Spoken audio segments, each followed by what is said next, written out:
on. Yeah, honey, I know. I know. Thank you, guys. I appreciate you coming on. Hold on 1 second. Yeah, honey. Yeah, I'm in the studio. I'm about to go. Damn, yeah, it was only 1 or 2 pictures, and it was just 'cause. 10, yeah. It was 10. You counted them. Well, I liked them all because she had a fat ass. I gotta go. Love you, bye. Taking no shorts. Coming right up.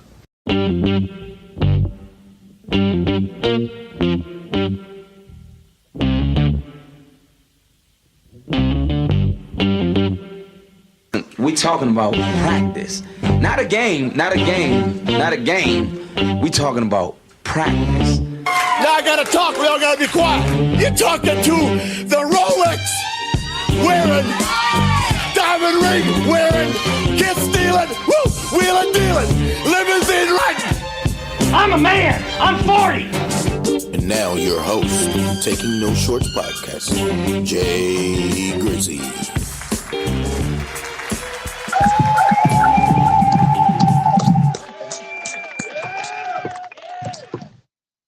Yeah, goddamn. That's a whole bunch of shit going on. Welcome to Taking No Shorts, ladies and gentlemen. I am your host, Jay Grizzly Green, a.k.a. Mr. Leave No Meat on the Bone, a.k.a. Hide Your Auntie, a.k.a. Jenna's grandson, a.k.a. Wanda's son, a.k.a. Obi's dad, a.k.a. the Black Dick Cavett, and last but not least, candidate for president of all Black Gen X's on the internet. Yeah. Exactly. Welcome. Make sure you like, share, subscribe anywhere where you find your favorite podcast. Also on YouTube and Facebook Live every Friday, 8:45 CPT. Oh, Woody. Time. We have a special show tonight. I love Wait a minute, I introduce you. Yeah, this fitting to get live. I thought we was on JPT. No, what's that? Well, yeah. Japanese people. CBT is that sound. Let's go ahead and get the particulars out the way. As usual, my co-host, he's 2 over to my right, your left. Let's give him a proper intro. He is the resident atheist of Taking No Shorts. Exactly. He is my college roommate. Exactly. And wherever he goes, he wears his name on his goddamn hat. Exactly. Ladies and gentlemen, B.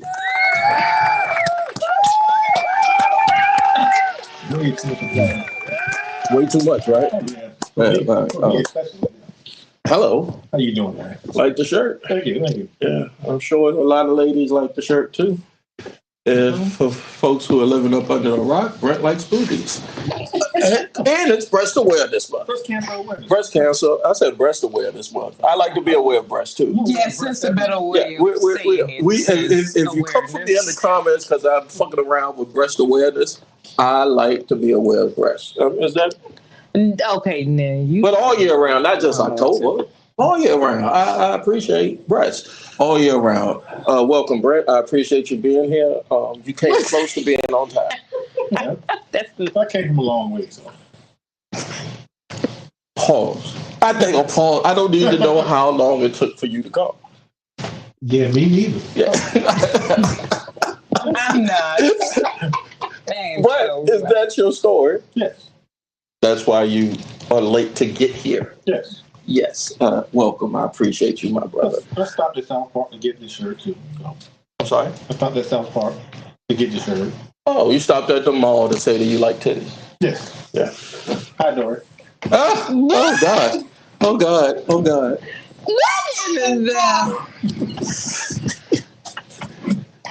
All right. So, my next guest, ladies and gentlemen, as you know, if there's any time where we are not going live at 8:45 p.m. Color People time, the reason is this person to my right, your left. Joe has a magic medallion on his microphone. The Mighty Isis, you hear it? You heard that? I heard Yeah, it. yeah. It's got Positive energy. yo. What's that Joe Wakanda got? Vibranium. He got some vibranium on that. Ladies and gentlemen, Brent semi-introduced her, and there is a long sordid tale on how I got to know her, or better yet, how she got to know me in the back episodes. But ladies and gentlemen, Dora. Just keep Your saying name. it. That's the best thing I can say. Somebody tell me how tight my jacket look on the fucking podcast. I'm gonna find you, goddamn. Yo, that jacket nice. Thank you, sir. Thank you. I had to cop Speaking that. of that, Actually, when you you got get up, I this was jacket, like, I Joe. said, It's look gonna at be the a jacket. miracle you get this Hey, goddamn hey. jacket. I was gonna It'll use fit on jacket, my but then face, some it stuff, don't. I was like, what was the jacket? Speaking, It looked nice. thank you. I appreciate it. I was just like, Speaking of who you hear in the background to my right, your left on the great internet waves. Hey, I would like to introduce them as one because they are as one. Look how they hold their hands together like they Tina and Marie, Rick James and Tina Marie. Well, you know she is a little light She's a skinned. little lighted skinned. But I've come to I probably Joe, we probably ran across each other back in the day plenty of Way times. back in the day, man. And didn't even know it, and then we probably related, and you know, We are related. we blood, We blood. you know, He like the 17th cousin. yeah. He's from the good side of the family with Cowboy. Right, what a good side of family. But they represent J&T Meal Prep, ladies and gentlemen. The I like to call them Big Brother Joe Almighty. Big Bro Joe, what up, player? Hey. Oh, gotta get you a round of applause for Joe. Well, thank Joe, like you said in that radio alumni, right? you. Hey, y'all too much. Thank you. All the kind white people who ooh, did I say that on Yeah, there? we got white people in our family. White people. Yeah, the Yeah, white well, we people. got a lot of white Yeah, people. I On your want, side. yeah, I want all the white folk to come fuck with me the long way. Pause. Yeah. But I want y'all. Don't say yeah like that. You sounding enthusiastic. Sound like that. Yeah. Come fuck with Jay, white people. You know where I live at, nigga. Joe. Yeah. Thank you for being here, man. Hey, listen, we are grateful to be here with you today, Jay Grizzy. Yeah. I'm gonna take the night off right for this introduction. You going to go ahead and introduce to my right, your left, Oh, yes. to the audience? Most definitely. All right, hold on. Let me get the. Go ahead. Go ahead. Oh, you want me to do it? Yeah, go ahead. Okay. To Jay Grizzy's right and my left is the most beautifulest Look how he rubbing her leg. girl in the world. Yeah, The whole, he I'm trying rubbing her leg. I'm like trying to he warm that missed all kneecap the up. color I'm trying to warm that kneecap up.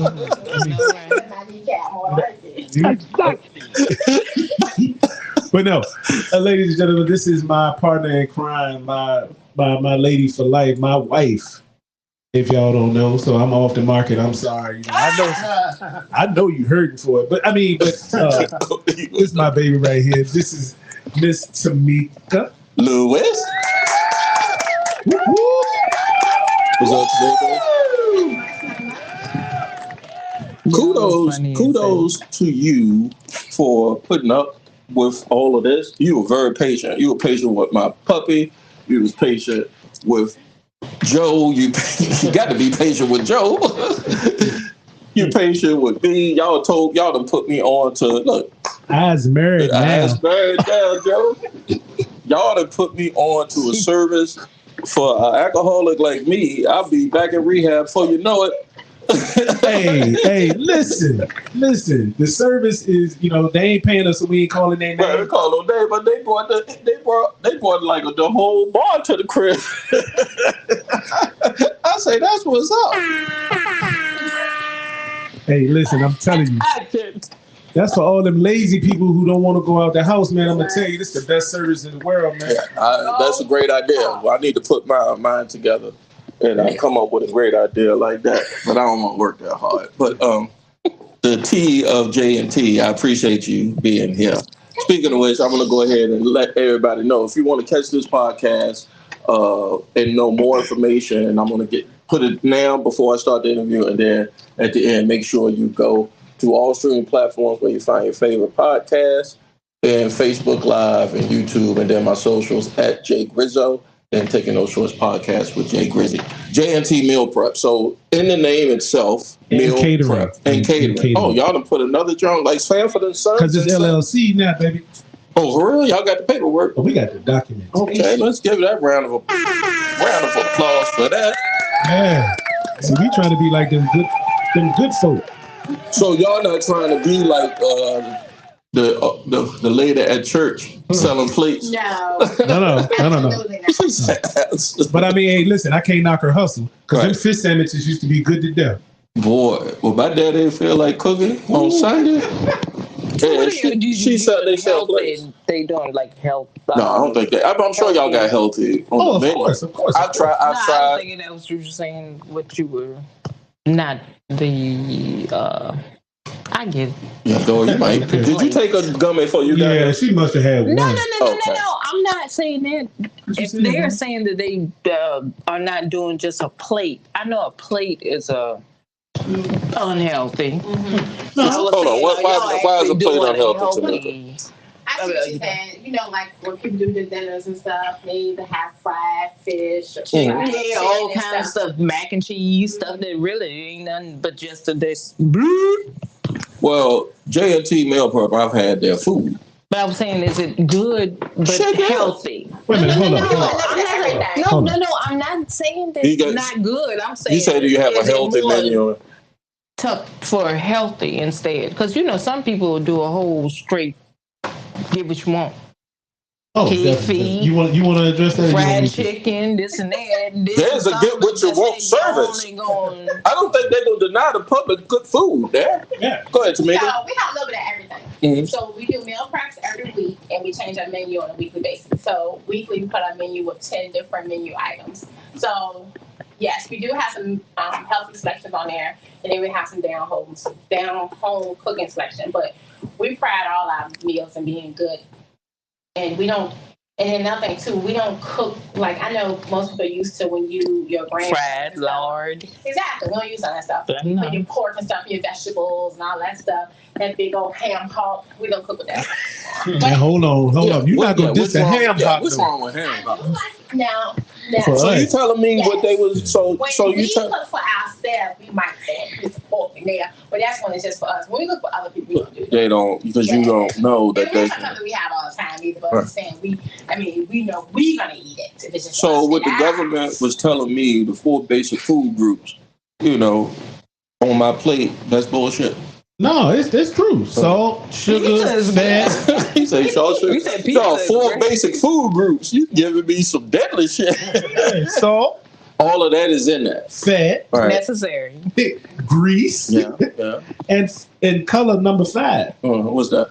Meat. Color number 5. Whatever you want. Red number 5. By the time you get to 5, you already in it. So J&T Meal Prep. Not whose idea. What is you all's background? I want to hear each one of you speak on your background into culinary arts or cooking. Who inspired you? How did you get into the cooking business? Okay. So I can say that Joe probably got us started. So when I first met him, which is a funny story, when I first met him, we talked. This was probably like the week before Christmas. And I remember talking to him in the cafeteria. This is when we worked together. And I remember talking to him in the cafeteria and I remember him saying, I'm going to cook Christmas dinner. And I'm thinking to myself, he ain't cooking nothing. He lied. Because I was like, he can't cook. So I was like, okay. So then I remember I was going out for the first time and then he cooked me dinner. I was like, okay, so he might can cook. So we had stuffed salmon, broccoli, and rice. Joe over here with his chest all poked out. Joe. He thought salmon there. He thought the same about me too, though. Because hold on, you thought she couldn't cook? He thought I could cook. I'm just gonna say, other people that he's been with haven't been the cook. Other people he know. Yes. Other people I've been Damn, nigga. I was trying to cover it up. I was trying to cover it up for you, but God damn. All right. Sure, it's right. True that. True that. Okay. So he didn't believe that I could cook. He had So carnal knowledge. So I had to bring him a couple of dishes for lunch. And then he just came in the corner and said, "Oh, you might do it." Right. Hey, let's go get him. I'm sorry. I'm gonna let you get back to the story. Ladies and gentlemen, you just heard the realest shit ever. When you court young people, when you courting them, whether it's a young man courting a woman, or a young woman courting a man, or the same sex courting the same sex, or whoever you courting, I'm fitting to tell you, if you get down in that kitchen, It is the way. Is it the way, B? Help me out. Is it the way? yeah, you halfway there, my nigga. I'm telling you. Because if the sex is dead, that's dead. I told my wife the other day I would be in that corner right there with flies over my head if I didn't know her and the way she cook and make food for me. Because I will burn hot dog water in a minute. Yeah, so he told me I hooked him in with my chili. Yes. When I made my chili, it was like, oh. Because everybody can make chili now. Let's it seems simple, but if you don't make it with love, all it is beans and meat. And that should have given you the bubble guts of the minute. Yes, sir. Had some bad chili before. Yeah, you're right. Yeah, you got to be careful. Is that just like anything? Devil eggs, potato salad. You just can't eat everybody's eggs. What else you just can't eat? Let's go down. We'll get to J&T meal prep real quick. This is one of those we call squirrel moments at taking those. Yeah, squirrel meat. Yeah. What's the one thing on a plate? You already know. Now we're going to pass me. All right, yeah, I'm going to pass you. But I agree. right.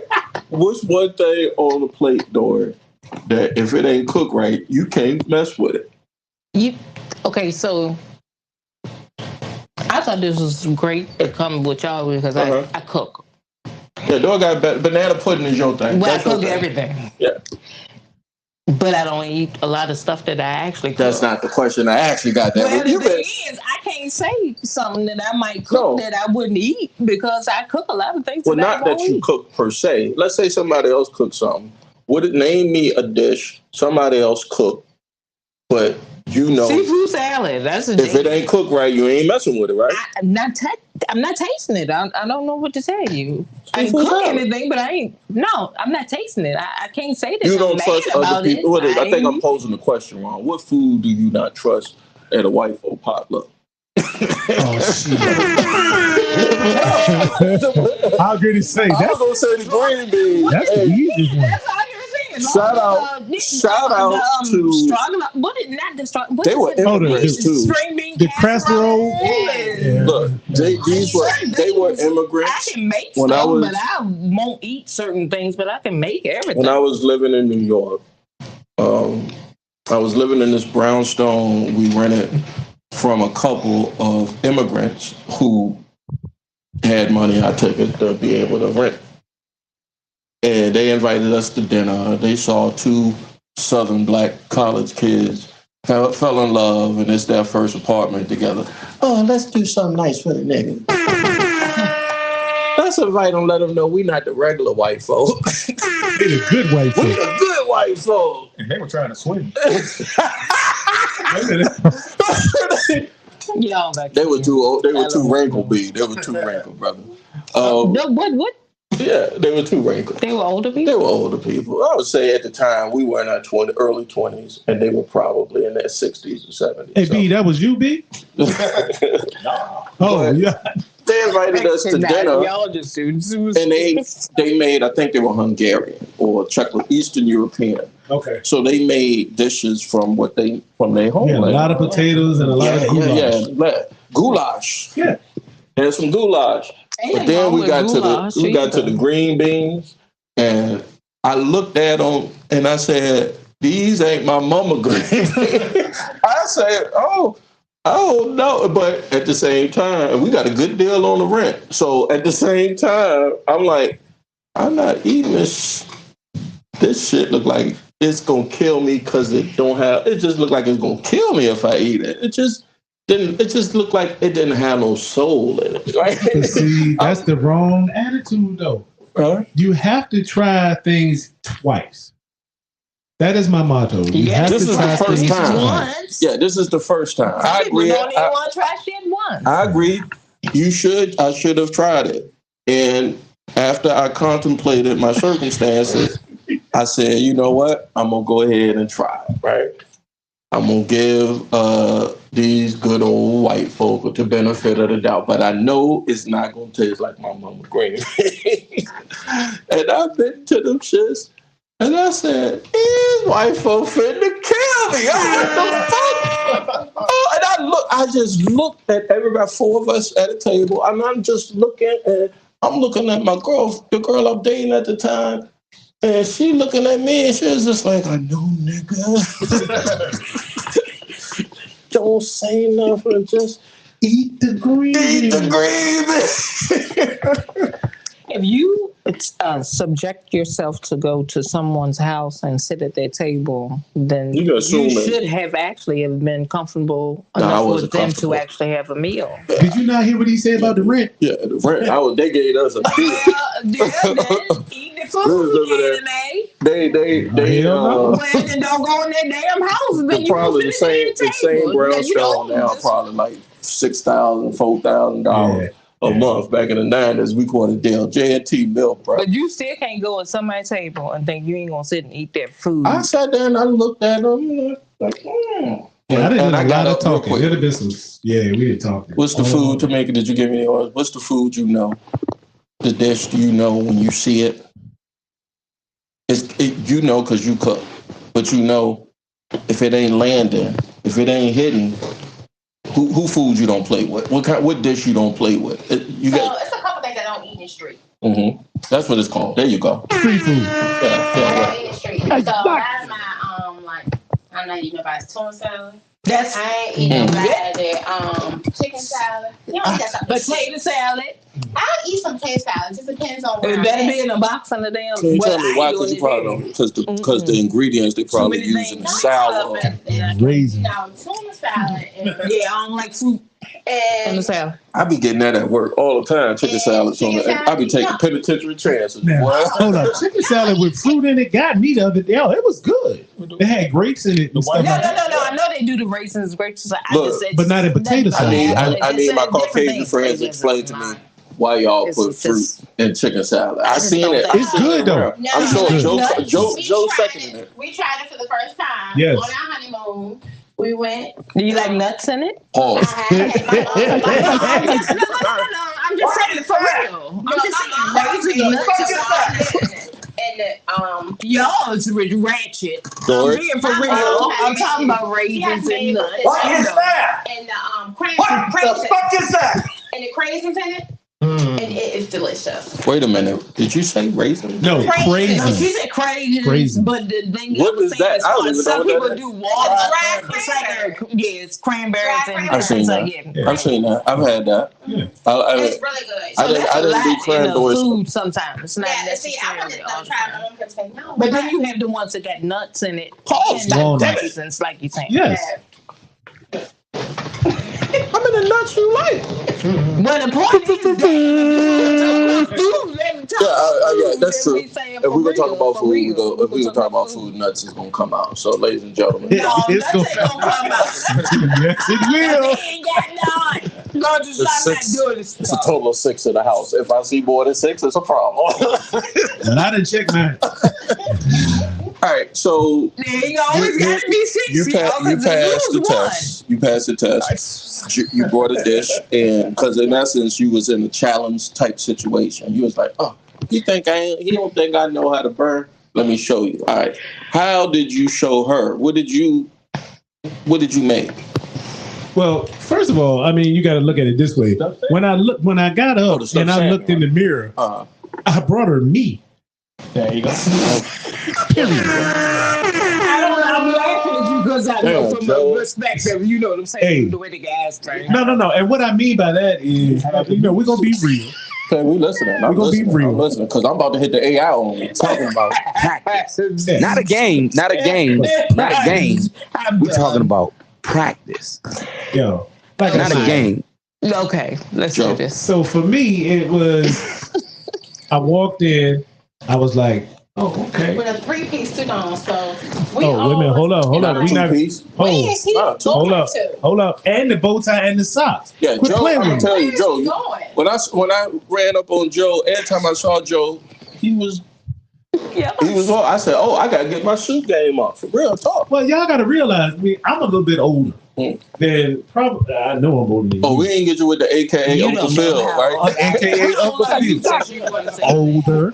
I'm 49. Older. Wait a minute. I'm a man. I'm 40. Who's 40? I'm a man. I'm 40. Who's 40? Hold up. I'm a man. I'm 40. Oh, look at Joe. I'm a man. I'm 40. Look at Joe. Y'all ever played spades before? Oh, Joe. I'm a man. I'm 40. That's a big joke. Let me stop. Y'all taking Y'all should know. Y'all should know that it was going to be a special kind of show because don't do that. Joe came in to Taking No Shorts with an Emmett Smith Dallas Cowboy shirt. Can I get all my Dallas Cowboy fans out there to holler at your boy? And me and Mrs. Lewis, me and Mrs. Lewis are Pittsburgh Steelers fans. Here we go, Steelers, 6 Here we go. Right. So I don't understand how I even let this man in my house other than he's family and he's my boy. But wait, you know why? Why? Because regardless I asked you to because you told me to come. Yeah, I asked you to come. And you told me to be here at 7:30. Yeah. And I was here knocking beaner at 7:30. But that ain't no slight, but I was here on time. Yeah. Or I don't know what. I don't know. She always got some type of excuse. Last time she said, but at least she took a bath. Yeah, she did. That's if a motherfucker want to take care of me and I don't have to work, then I won't have to. They're going to be at work till I thought you was going to say, no, but you still need to take a bath, though. That was the point. I had to get off work and I wanted to not smell funky to us. Oh, thank you. I got it. We TMI to the audience. The reason why you're late. But, hey, like I said, Joe has not got his hand off your leg. Hey, this is my leg. Number one, I paid for this. Jesus Christ. That wedding was. Anyway, but to answer your question, Grizzly, like I said, you got to realize JNT Meal Prep was born out of a necessity. It was born out of necessity. Right. And the necessity was I am a survivor, kidney transplant patient. Gotta get around the ball for that. Thank you. And the woman sitting beside me was with me at the beginning of my transition into being sick. Because I was that dude who was out there in the streets. I was out there. I can vouch for it, Joe. I was out there too when I was bad. I mean, I was out there in those streets and I wasn't taking care of myself properly. And when I met her, it moved something in me to change the way that I was. Look at God. Listen closely, atheists. Well, no, I ain't saying look at that because hey, listen, I'm rocking with you. He right with you. We're gonna talk about that. Yeah, we'll talk about that. Stay with us, ladies and gentlemen. These atheists, non-believers around me, get behind me, dog. Man. So JNT Meal Prep came because I had to change the way I cook. I had to change the way I thought about eating. I had to change because for me, prior to being able to get a kidney, I had to lose weight. I had to do this. I had to get certain levels right. Sugar right. Yeah, I had to get my diabetes in order. Yeah. Well, country folks say it's sugar. Yeah. I had to get the sugar right. So, as Black folk, we have to take care of each other. But not only Black folk, everybody. You got to take care of yourself. So in doing so, what we did was we put together a project one time, and we were like, well, you know what? If I can help me make myself better, baby, what can we do together to help somebody else? And a lot of people nowadays, these kids, and I love the kids, but what them people's name is? They is millennials. Yeah. Them people, y'all and people, Gen Zers too. And Gen Zers and X and ABQ and all them people. They don't understand sometimes that you have to self-care. You have to take care of you. Mm-hmm. And it'll come up again, but you don't think gonna happen. can happen. It's gonna happen. It's gonna happen. Because I thought I was indestructible. I swear, I was Superman with kryptonite. You couldn't stop me. Real talk. And then that kryptonite got me. Do this. Think and say how many of your not past friends in that situation, but like high school and stuff that you don't even recognize to be the person. Well, how about this? Completely different. Let's talk about those high school folk that I used to know that are not here. Well, that's true. Because they didn't take care of themselves. No. The dead. I didn't say dead because I'll say it. They gone. They gone. But I'm saying your friends that you. I'm gonna touch on the mortality. Like, you sure do look. Yeah, I'm gonna touch on the mortality. They be like, you look like this and you look like that, and hey, what's up? And you might be looking at them saying, I don't even know what the hell you are. And then you realize it's because they do not look the same. In heaven, are we talking? Okay, let's get to the comments. Smurfs out in Indonesia, shout out to one of the original horsemen, representing all the way in Jakarta, Indonesia. Yep. I hope and I know, I don't know, but I know if you could cast a ballot for president of all black Gen X's on the internet, Smurf, you cast it for your boy. All the way in Indonesia. Yeah, dig. Smurf said, do you have a vegetarian menu or section? I would love to know more. Baby, you want to talk on that? Yes, we do. Okay. We do actually have a vegetarian. We actually do have a couple of vegetarians that come to us. So that's not something that we put on our regular menu. But if you come to us and say, this is what I need, because this is my diet, we do make something special for you. Okay. So those what you need and what your diet consists of. Yeah, definitely. Like Tamika said, what we like to do is when we speak to you, we like to you send us your information, and then we set up a consultation. This is business. This is health. This is life. And we are so into making sure that we take care of other people. So we will sit down and have a whole consultation on you. Now, like I said, I did the research. Like I said, with me being a kidney transplant patient, I know I got to keep my potassium low. So what can't you eat with your potassium? Even vegetarians have to understand certain things. No bananas, Paul? Well, not no, but you have to limit those things. And people don't know, we in America, I know you're in Indonesia. Right there. Hey, we in America, my bad. But Indonesia, and we like to supersize. Our dumbass is supersize everything. Eight extra sizes too big. Yeah, I mean, you can. But Smurf is, to be fair, he's always been a fitness guy. Always been careful what he eats, and he works out religiously. So I think that's the vein of the question. Okay. He was getting at. So you do have vegetarian, and you also have vegan, but you have consultation.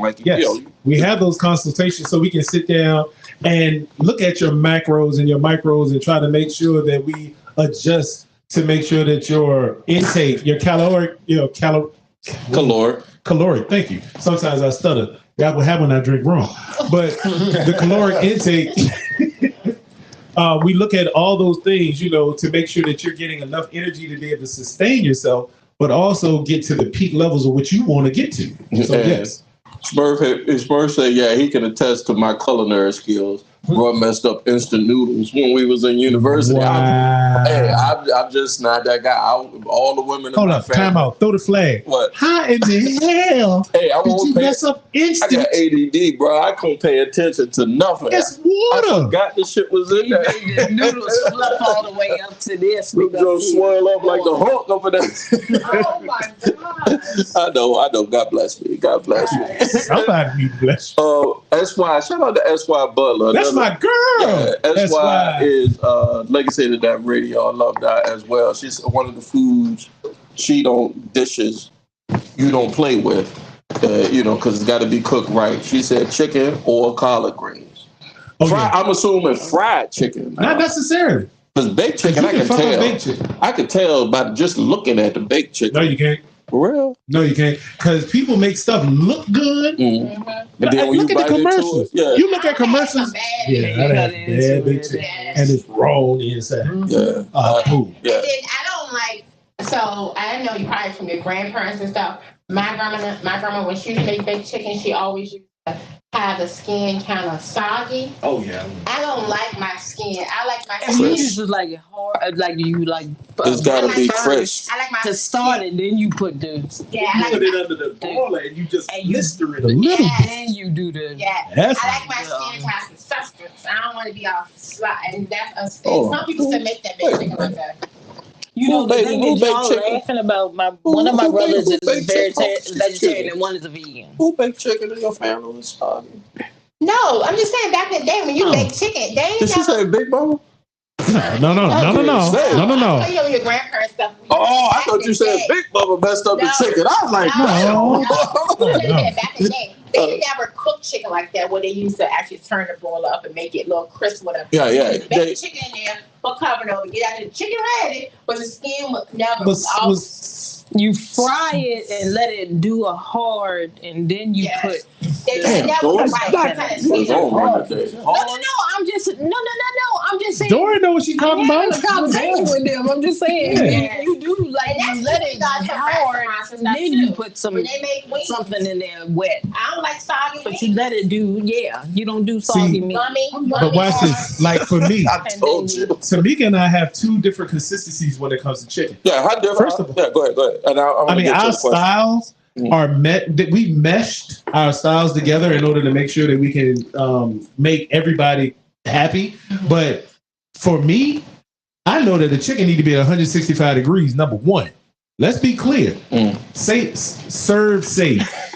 Hey, that's the. I needed to be hotter than that. No, but I'm just saying. What I'm saying is the temperature needs to be. But temperature needs to be at a certain thing. We ain't got to the seasoning yet, but we gonna get there. You ain't got no seasoning on me, because look. We gonna get there. I'm a thick girl. Look, this ain't no goddamn PBS cooking show, goddammit. Hey, the next time I come back, I'm gonna bring the hot plate. Look, real talk though. There's this I'm a PBS fan. I'm not ashamed. We ain't talking about Sesame Street. I contribute to Sesame Street. Me and my wife would love to contribute to Sesame Street, but the way my account is working right now, it ain't gonna do. But this PBS show where this guy, it's a cooking show, and all he does is grill. But he grills with like wood chips. Yes. And it's a Texas joint, right? It's a Texas. It's a flavor thing. I don't know, but he from Texas, and one day I'm sitting here. Yeah, no, I don't know what it was. No, he barbecued like he was but cooking it's using mesquite wood. He was cooking a whole joint, and it was like a marathon. I'm telling you. I know, but Chris, you want to ask him what is he? No, I didn't ask. I told you. It was a marathon of this guy on PBS cooking outside in a grill in Texas for like 80 months, right? It was just everything he put in. I don't know if the edits, because I do editing, so I don't know if it's the edits or what, but everything he cooked looked fantabulous. And I said, I wouldn't cook in the kitchen again if I could grill every day. So what's your grilling skills? I have none. So, Jesus. So I don't grill. I don't grill. I will prep anything for the grill.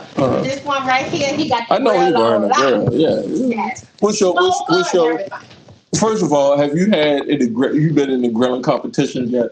I have. Yeah. And how competitive is it? Because I know. Let me tell you, I learned how to cook between my mother and my father. And my mother said, Joe, I'm going to teach you how to cook because you might find a woman who can't. And amen, God bless her. And I love her to death. Yeah. Because I met somebody, my first marriage, that couldn't boil water. When I mean, how you burn a pan of water? Yeah, I did. I'm dead ass serious. I almost burnt the whole damn house down. Came down, the hot dog looked at me, was split so wide open. That motherfucker looked at me like, nigga, you left me in the joint. I am so. You left me in the goddamn pot till I burst. Nigga.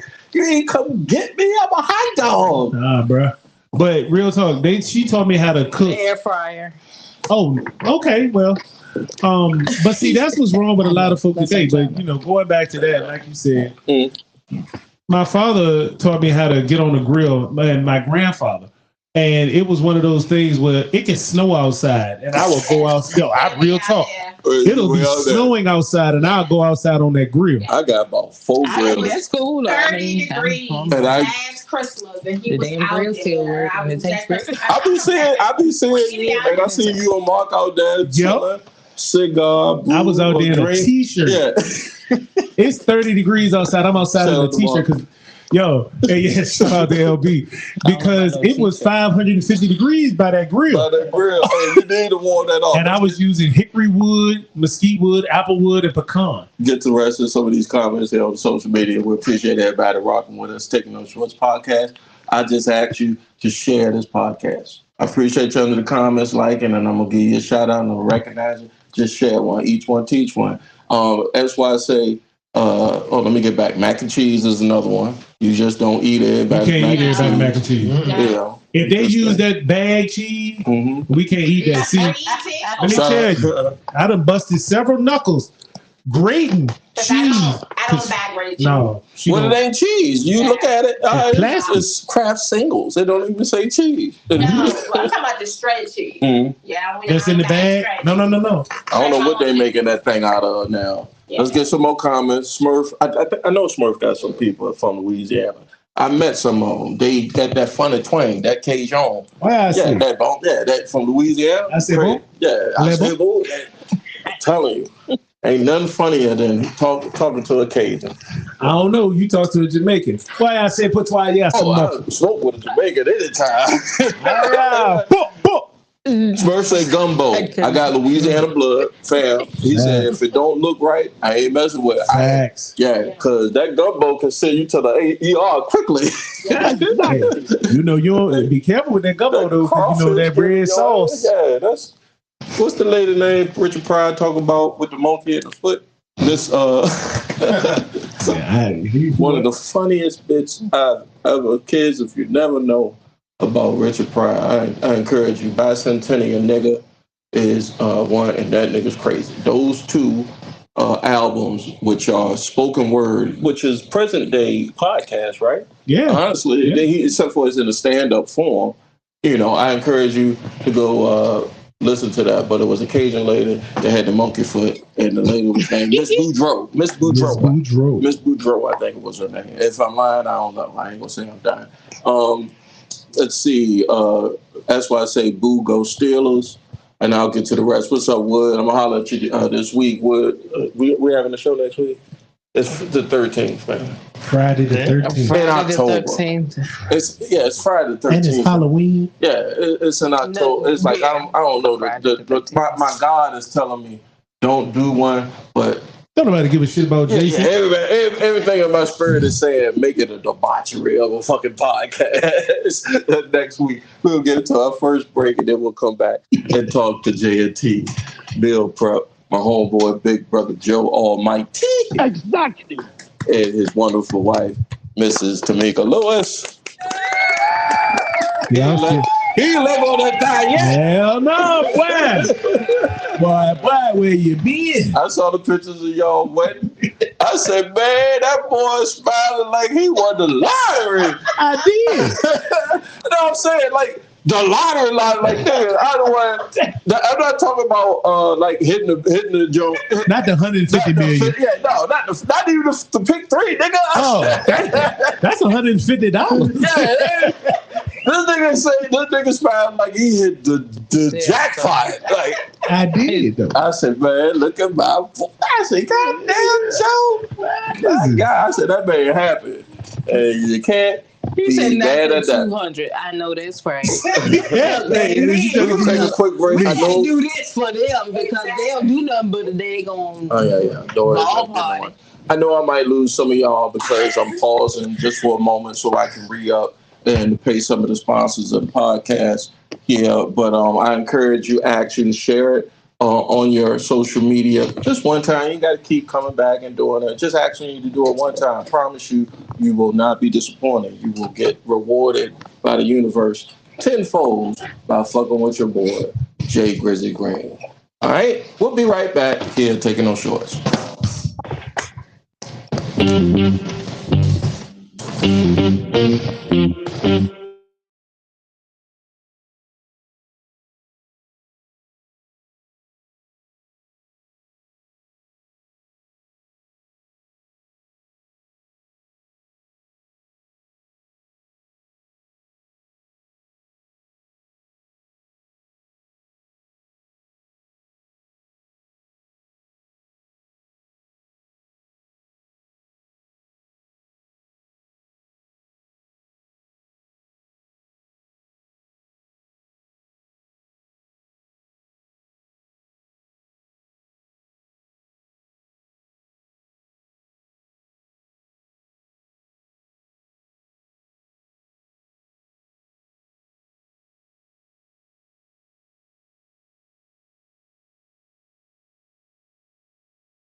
We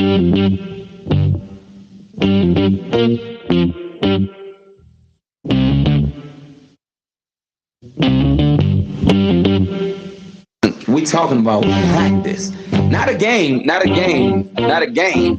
We talking about practice. Now I gotta talk. We all gotta be quiet. You're talking to the Rolex wearing, diamond ring wearing, gift stealing, wheeling dealing, limousine right. I'm a man. I'm 40. And now your host, Taking No Shorts podcast, Jay Grizzy. Shit. You got me fucked up. Hello, welcome to Taking No Shorts podcast. I'm your host, Jay Grizzly Green, aka Mr. Lee Know Me on the Bone, aka the Drake Grizzlini, aka Jay Grizzle, aka Had Your Auntie, aka Can't boil hot dog water. Can't boil hot dog water. It was another one I wrote down today, but quick to the minute. It was one of them funny ones, but I'm gonna get to it. It was something quick draw McGraw. It was one of them, but welcome. Make sure you like, share, subscribe anywhere where you find your favorite podcast. Y'all know what it is. It's the podcast called Taking No Shorts. I'm gonna go ahead and introduce my guest. First, he's 2 rows over. He is. Hold on 1 second. Where? He's to No. Rizzy's left, yeah. and you're right. I just could smell my weed. That's all. Hold on. Excuse me. I'm gonna introduce you. If you need a 1994 Mazda Miata, come see Jay Green. What?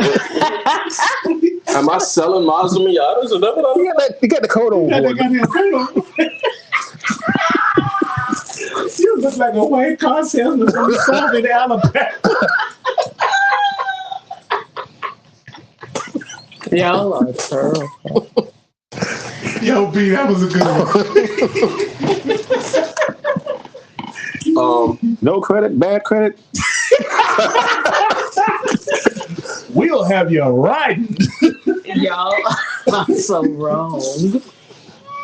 I will give your black ass an introduction. Went around with the jacket. I said, look, at least he got the pink and I got the pink, and then it looked like it was blending across the All I'm gonna say, I'ma introduce you as your first name, the name that your mama and your daddy gave you, Brent. Yep. See how you doing, Brent? I ain't gonna call you B, man. Y'all That's B Greasy. Quit playing with it, man. yeah. Put some respect on his name. He's a greasy motherfucker. So, alibi motherfucker. He almost like a lawyer. You should have been a lawyer, man. Welcome. Thank you. Good to be here. Thank you. Good to have you. To your right, my left. Mm-hmm. She claims she worked hard. We can't find it. What's what? Sorry. Oh, He want to say I claim I was wrong. She claimed. Yeah. But I when wouldn't we first came across each other's acquaintance, we both couldn't stand each other. I said to myself, I know somebody just like you that I grew up with. It was always this girl in the neighborhood who always thought she could whoop somebody's ass, right? Nah. I always thought it didn't matter who. I'm telling you. I ain't never. You came off like that. I'm not argumentative. No, you're not argumentative. Lies detected. I just got the vibe. I said, yeah, okay, you bad. So where's the little boy on that one? But see, you don't know who raised me. These are straight, AKA. yeah, these women that raised me were straight killers out on the street. They had razor blades. Yeah, You understand? I'm not scared. I know that. That's why I said I recognize a real one when I see one. I say, okay, all right. Dora, you a thug? Yeah, oh yeah, she's No, thug. I'm not a thug, but I'm I think if you push a button, I think she definitely will cut you. And she has probably contemplated in her lifetime at least 5 times she might have hurt somebody. I'm a nice person. That's why Joe got the knife. I walk in the alleys. Ladies and gentlemen, don't. Yeah. I'm not scared. Like her. Yeah. I mean, yeah, but no, that don't scare me. I know. Don't let it scare you till you get cut. Yeah. I think you laying on the ground. See, I think I might get cut. No, here's what I'm saying. You gonna be laying Hear me down. out. I think you might have been cut before, and when he cut you, or he or she cut you, you said, that's all you got. You remind me of Della Reese. Yes. You remind me of Della Reese. I'm sorry, take it to her. Yeah. And she was still willing. No, but you have to. I am a sweet enough person that most people do not want to come to me like that anyway. But in order to stop you, you're going to have to shoot you. You got your straight razor in your bosom. I have to tell you what may possibly happen. Right. But I would never do that to you. So you just push it. Just push it fast. You fit the fire. You're going to get it. Yeah, see? Told you. Told you. Yeah. To my right, everybody, thank you. Welcome. I appreciate it. Yeah, damn. You got to keep on. My right, the audience is left. I call him, well, first of all, he's the owner, proprietor. Whoa. I'm not just. This a we thing. Okay. One of the owners. Partnership. I was just going to do y'all individually since I did y'all together. Put y'all together? Okay. Ladies and gentlemen, Big Brother Joe Almighty. Here. And AKA the Dapper One, AKA Don't Mess Around, AKA leave that dude alone from 1996 because he will. Mm-hmm. Yeah. Can I get a? Hold on, let me get that. Yeah, it is right there. You know who you look like? What's the guy with a clock on his chest? Can't remember his damn name. You said with a cock? I thought she said cockroach. No, the clock. Flavor. Yeah. I thought she said the cock on his chest. I thought she said a cockroach. Like, how big is that? Tamika, I didn't know there's such a thing. You can put it on your chest. That thing is big. Hey. I cannot. Oh my goodness. Let's introduce your better half. She is. I'm gonna say her name is Tamika, ladies and gentlemen. She is AKA, and then you're gonna have to come up with your own AKAs after I introduce your AKA. She's AKA. Where my juice at? Dom, AKA me. AKA Grace's grandma. No. AKA I'm Grace's Mimi. And then what's another one? Give me AKA Joe woman. All right, Joseph. Tamika, you do the AKAs. That's right. Yeah. AKA Meek Me. AKA Mimi. And then the last one, third. You got to come in threes. Pause. AKA my girl. I'm not gonna cut. Any question? Any question? I know how this man rolls, so we're gonna move on. It's me roll. Yeah. Well, all right. So if you just joining us, good job. Look, yeah, you know what? I was really gonna go for that on Facebook Live and on YouTube. You saw that in the first part of the podcast, J&T Meal Prep, Joe and Tamika, what we were talking about, how did they get into the culinary cooking thing?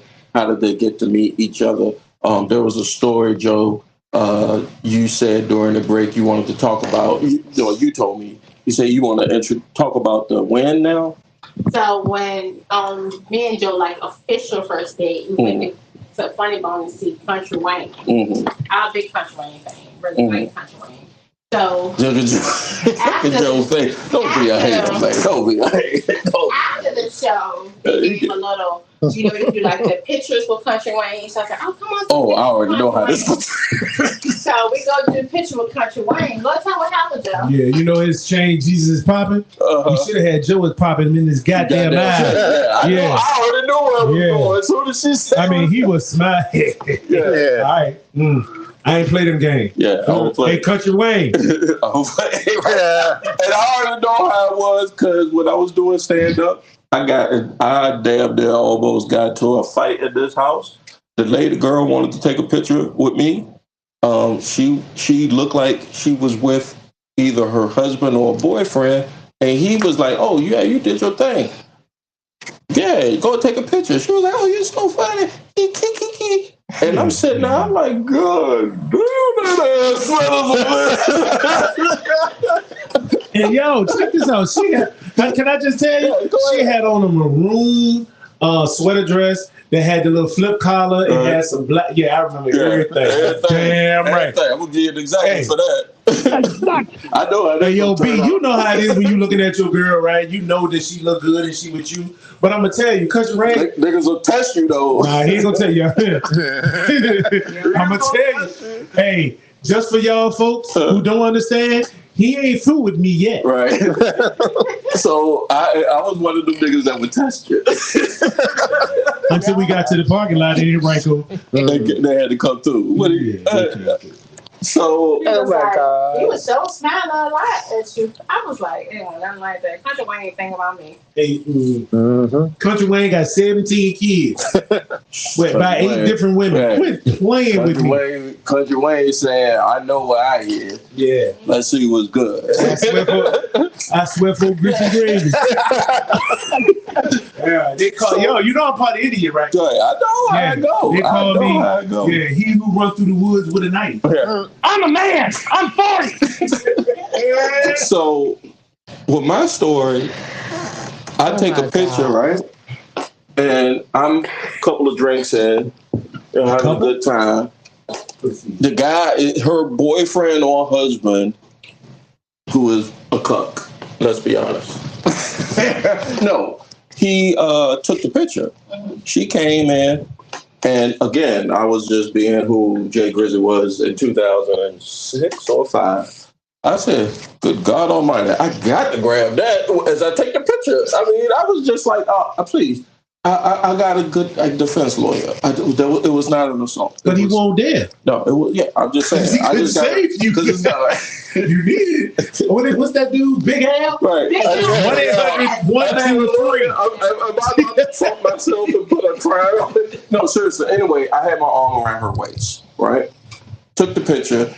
It got out on the internet, and it was not flattering to me. Right. It didn't look like I wanted it to look. Because somehow my wife saw this picture and she was just like, you holding that whole girl ass. And I said, if anybody want to help out interns, y'all want to fuck around and produce this podcast here? Got a whole boy to work with. But no, she said, yeah, you hold that whole girl ass. And then I hit her with the Eddie Murphy. You don't see that. What you want me? Yeah, you know the next thing you heard? Eddie, I want half. I swear to God, I was scared. I was sleeping with one eye open or one eye closed that for like 2-3 months. I was wrong. But I tell you, it was funny. It was funny. But to Joe's point, and maybe you can speak to this, but you said maybe. No, I'm asking Dory because to Joe's point, I don't know what. I don't think you. I'm gonna get to the question. Let me laugh. You may not have known that Country Wayne won't paying attention to you, but he coveted you so much. He was like, I don't give a damn what you think. I know. I'm a man. Yeah, right. Hit the button. I'm a man. I'm 40. Yeah. I know. B, help me out, B. You know when another dude, Grizzly, quit playing with me. Y'all, and I just laid it out for you. But you know what? Y'all ladies funny because we in the second half, right? Mm-hmm. Uh-oh. Yeah, we good. Okay. So we're going to cut it loose now. Hey, y'all know when a dude be looking at y'all. Quit playing. Yo, come on, Dory. You ain't never seen... Oh, no. Okay. Let's not take... Mute her mic. Let's not take I don't want to put myself back. No. You're here now. Tamika, you know what though? But I'm gonna have to put it like this. My baby is a youngster. I robbed a little bit of the cradle. So what's wrong with that?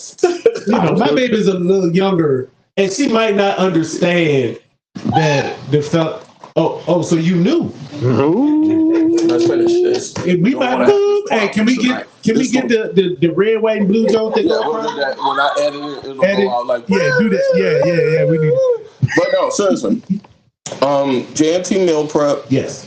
Y'all got together. Yes. Y'all put this thing together. Yes. I want you all to let the audience know where they can get the menu, because the menu, I get the a menu. I think it's unique that you get a menu like often, like I think I get it like every week, every 2 weeks or something like that. Every week. And in the beginning, last fall, I was like, I'm getting this menu. God damn, this food look. I mean, and after a while, I was just like, damn, this shit good as a man. It's like, all right, let me see what's good. I'm giving y'all my infomercial here for J&T Meal Prep. So I was like, all right, let me put in the order. You look like George Foreman with that goddamn coat. Y'all. Shout out to SY. SY was like, that jacket is bad, Jay. Hey, yo, SY it is, though. Yeah, thank you, SY. I appreciate you, sister. Because, they trying to hate on, but wait till I hit y'all next week with it. God damn it. That's gonna be, Can I come back next week? I'm going to put mine on. Okay, let's go. Bow tie pimping, baby. You know how we do. I see now. AKA the dapper one. Yeah, I had to go to Rob because you hit me with the bow tie. I got to hit you with some old Superfly shit. Oh, don't do that because then I hit you with the ascots. Oh, shit. No, yeah. And the shiny shoes. I got the platform. Hold on. I don't even have a jacket. Hold on. Y'all do a players ball. Get a jacket. Do that. You didn't tell me you got ascots ball. Brother, I have ascots. So bad. And with the ascots, you have to have a top hat. Where did you start? A top hat? Yeah, you got to have a top hat. Where did you go to require the ascot? If I tell you that, then you got to get it. Well, Halloween is coming up, so do a play. No, I ain't know. Hold up, this ain't. Hold up. I had to pause on that. Yeah, you better hit it, Grizzy. This ain't no game. I'm a fashion entrepreneur. Go ahead, do some damn platforms with the fishbowl. Oh, don't play with me. I put piranhas in my job. See, she joking, but Yeah, I honestly think a lady knows a man, Tamika. If he about his business, and his business could be whatever, it start with his shoes, if I'm not correct, and then you work your way up. So it's shoes, and then Dorian agree. Okay, Dorian agree. What's the first thing you noticed with Joe? Wait, hold on. Tell me what you noticed, boo. So initially, she got a mic, but okay. Actually, when I saw him, so that 3-piece suit. Oh shit! And I was thinking, where the hell is he going? Because get the fuck out of here. I was thinking, where the hell is he going? Right. There's no need for him to look like as good as I look. He's a Chicago pimp. Right. So everybody knows him when he walked through the apartment. He was like. They thought I was part of the CEO team. Real so let me speak to this for a second. I honestly think, and this is something I didn't notice until I started upgrading my wardrobe. It's like, honestly, people, unfortunately, we live in the United States, we black people, so we used to not have it a lot. And then if you come up on something, like, I was just like, yo, if I work hard, I'm gonna play hard. Like, that's my whole vibe. Like, if I go out here and got to put up with a whole bunch of bullshit, and I get some paper behind it, I need something to represent that I got this goddamn paper. Exactly. I can't let y'all know, even though I'm making this paper, that I'm looking like a whole fucking bum with a pair of black ones on, black flames. Yeah. And back when I was growing up, it was a jersey, right? Football jersey. Speaking of that. How about them Cowboys? How about them? I'm about to fucking. Are you a Cowboys fan? Yeah, I'm about Hey, B, you know who that is? Oh yeah. I'm about to fucking. The best running back in NFL history. Y'all ever. I'm about to wrap this shit up. Right No, don't wrap it up. Let's stop that tomfoolery. I mean, what? You mad? I mean, listen. Oh my gosh. Let's talk about the greats then. No. Franco was that dude. Oh God. Terry Bradshaw. What? Chuck Noll first. I agree. Terry Bradshaw second. I agree. Mean Joe Green.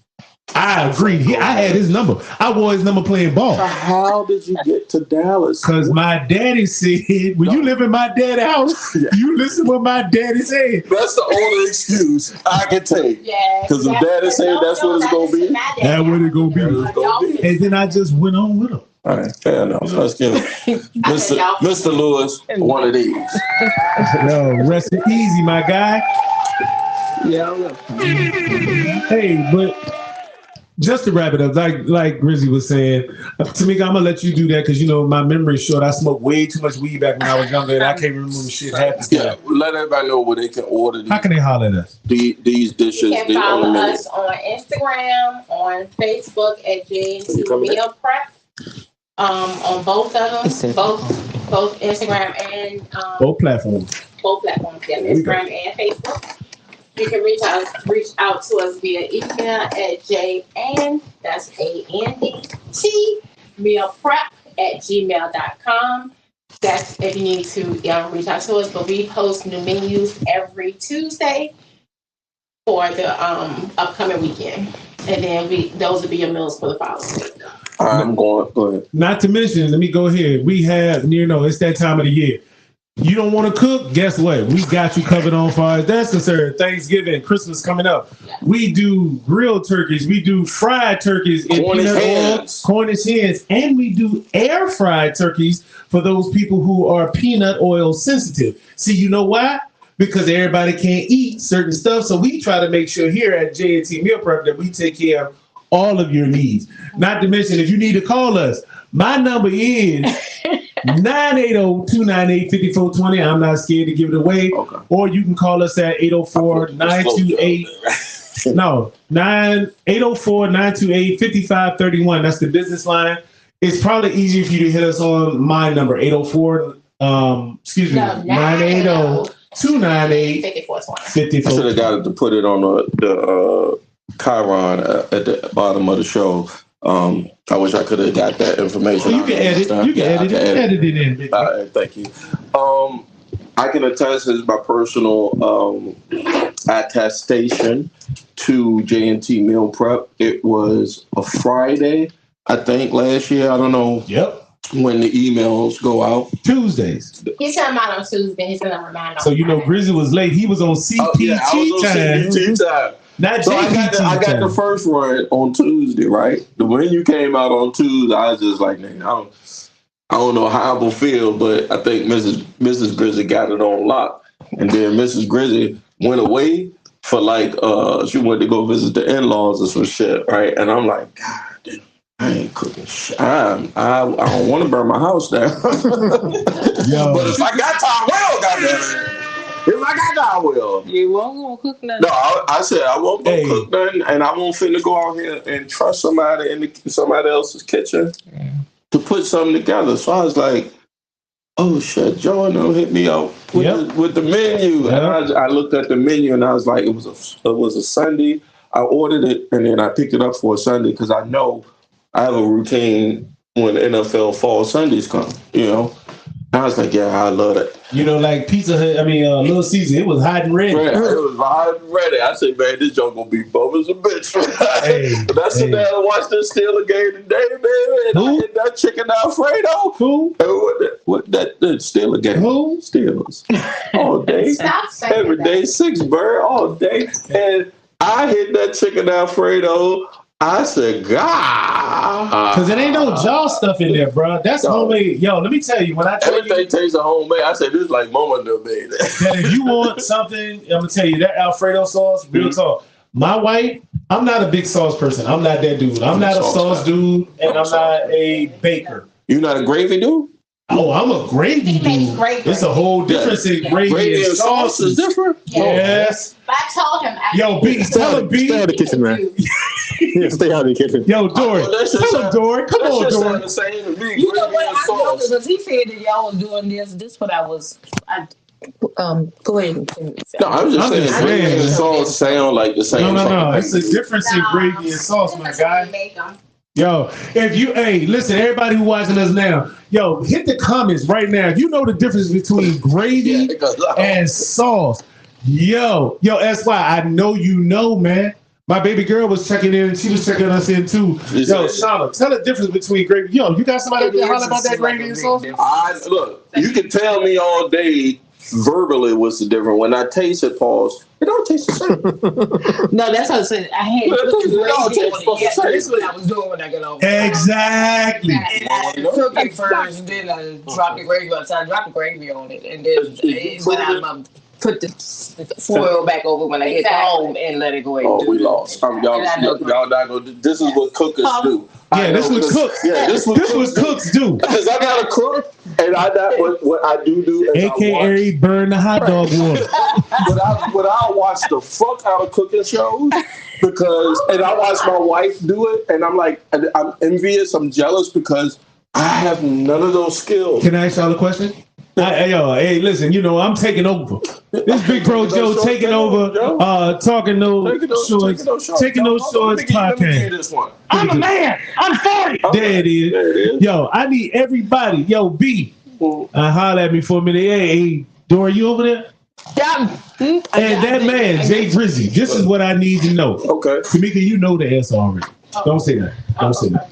So, when you are in the... Well, I was going to say when you're in the kitchen cooking, but Drizzy, that would eliminate you. The coat don't allow me. So, when you are sitting there and you are making your gravy, do you make your gravy even like macaroni and cheese? Now, I'm going to tell you, people make macaroni and cheese different ways. This lady right here, and I'm rubbing her knee, and I'm rubbing her knee, and oh, my bad. I want all residuals on triplexvideos.com. All residuals come to Jay Drizzy. I really thought it was going to be fun when he actually said that y'all was coming and y'all cook, because you already know I'm just going to I'm sitting back, Joe got it. When you make a roux. Oh, hold on now. A roux with a goddamn sauce and gravy. I do know that's 3 different things. Oh, but wait a minute now. But is it? I thought a roux was when a motherfucker put a hex on you. Thing, no. I thought a roux was. No, he's talking about a spell. He's talking about a spell. A roux. A spell. I'm saying he's talking about a spell. You said a roux? We ain't talking about a roux. We talk roux, not roux. It's like making I know about a Helping B. Put hands on him. He needs some anointing. He can't do it. Anyway, when you're making a roux, because you can make a roux to make a roux is a base. A roux is a base for most things. Exactly. You use a roux. Like Tamika uses a roux when she makes her macaroni and cheese. All the food lovers is on the podcast. I'm gonna hashtag. If you're a food lover, this is the podcast. Y'all see how to sit back and let all the food lovers sit back, because I'll burn your house and your mama's house down if you let me in your kitchen. Goddammit. Yeah, when you making mac and cheese, you make a roux.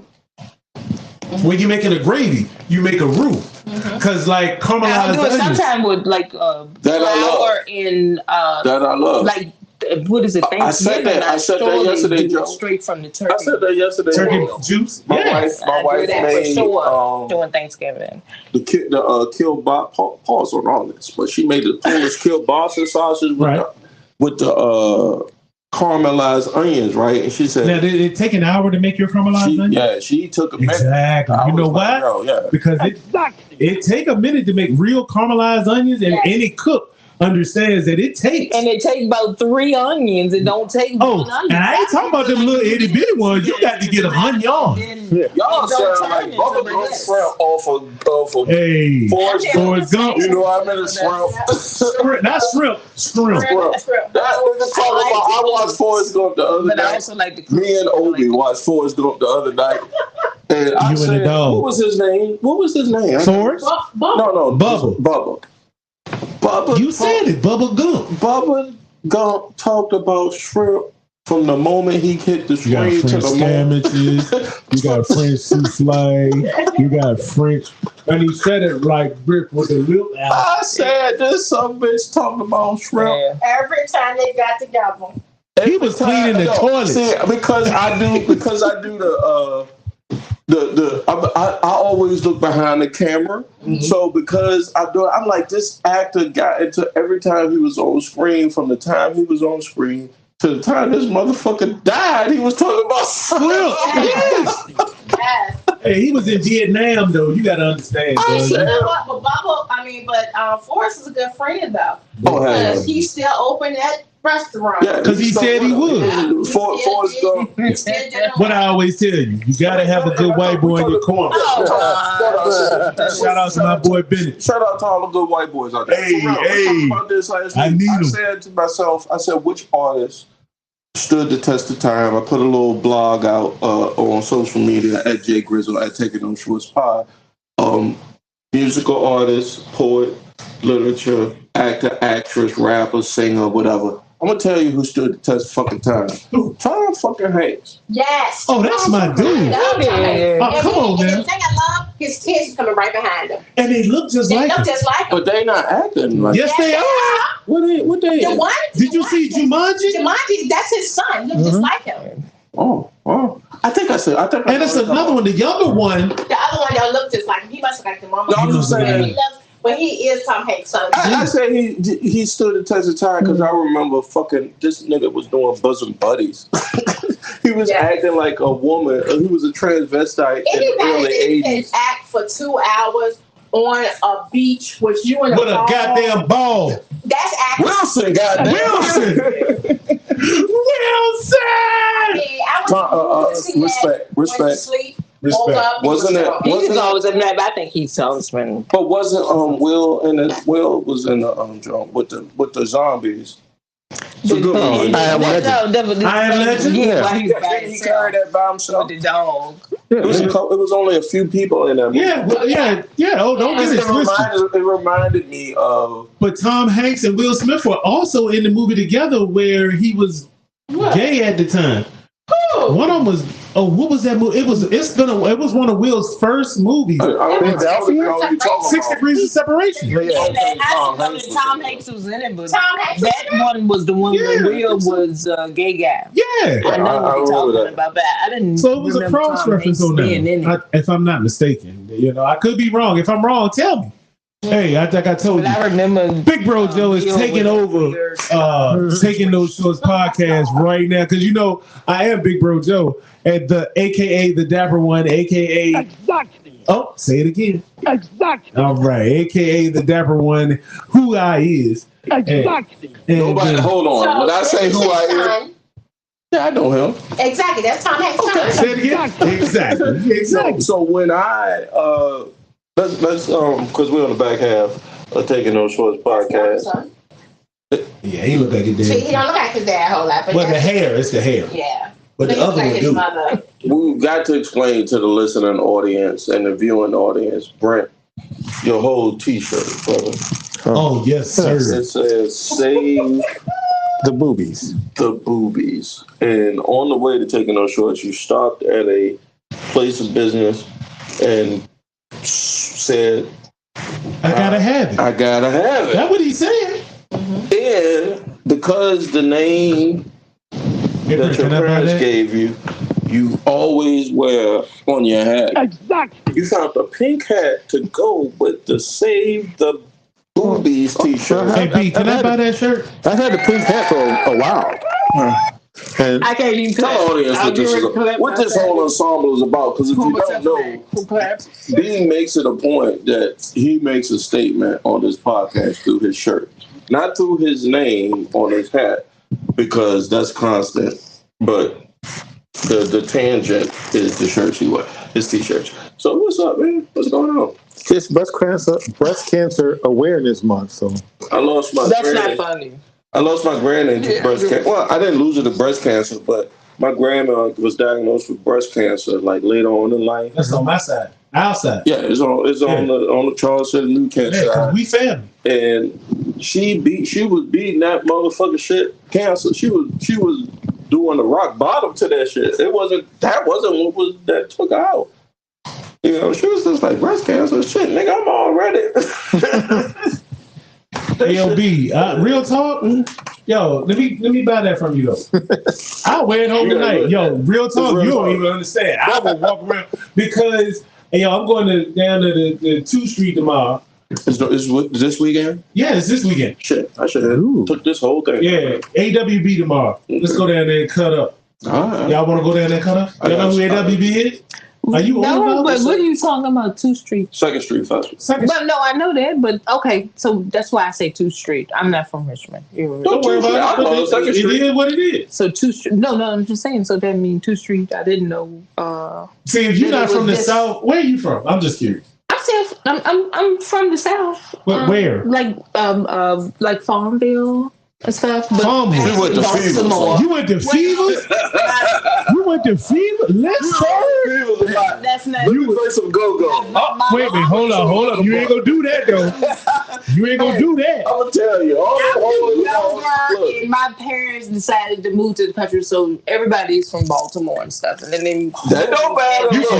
You from Fifth Ward. And I went to Virginia State. No, I ain't from nowhere. You from the Ward? I don't know what to tell you. All y'all city folk moved down here to the south. State, and I stayed here. And one of them dollar bill players clubs. I can't even. Because that's what Fevers was. Hey, leave Fevers alone, bro. Yeah. Fevers with that stuff. I did securities back at Fevers back in the day. The girl took me to Fevers. Look, I'm on a date. Like Blue Thunder and stuff. My brother was part of Blue Thunder. Really? Blue Thunder is a what? A DJ. Okay. That was a crew. Like look, I'm gonna date myself. Central Virginia, 804, Richmond, Virginia. Sam, the Beast from the East. Yes, sir. That's it. That's where my DJing memory goes back to. Let me tell you. Because I used to hear shit on the radio. My dad would be playing that shit. And I remember Sam the Beast? Yeah. Sam the Beast used to be in Buckingham and Arvonia in the cut. Yeah, they was always. You don't know nothing about Arvonia, do you, boy? I'm going to try to tell you about the Tasty Freeze. You don't know nothing about that, boy. The Tasty Freeze. Yeah. Yes, sir. If you want you a chuck wagon or... I need sidewalks. Yeah. This jacket... I don't want no sidewalks, Jack. This jacket says I need sidewalks and street lights. Yeah, damn sure say that. I clutched my pearls as soon as I walked into Fevers. In a low mileage Chrysler LeBaron. Yeah, right. You mean not the Cutlass? Not the Oldsmobile? Not the Cutlass? Come on, man. You know about that photo Cutlass. Oh, yeah. Old school slave player. Hey, I like BB. All right with me. You don't know what B from country. B from. I'm from Richmond. That's where I came. No, I'm out here. I'm sorry, sir. He's from Franklin, Virginia, which is down in the Tri-State 757 in between. Was it Cortland and Suffolk? Mm-hmm. Boy, let me tell you, be careful. Be careful, because some of the best football players I know came from Portland. Let me tell you, them boys didn't play games. Sussex Central. Not Sussex Central. That's the jail. Sussex Central is the jail. It is. The high school, 1 and 2. The high school, the kids of the COs came up and played us. And they had two plays, left and right. Left and right. And you couldn't stop them. They would tell you we going left. I said our coach I'm a TJ Vikings, and we lost to Huguenot 7-2. Yeah, the only thing y'all had back in the day was the band. Yeah, that's band, and we had band and basketball. basketball. TJ did have it. But TJ football, oh my God. TJ football now, I saw they beat JM 62.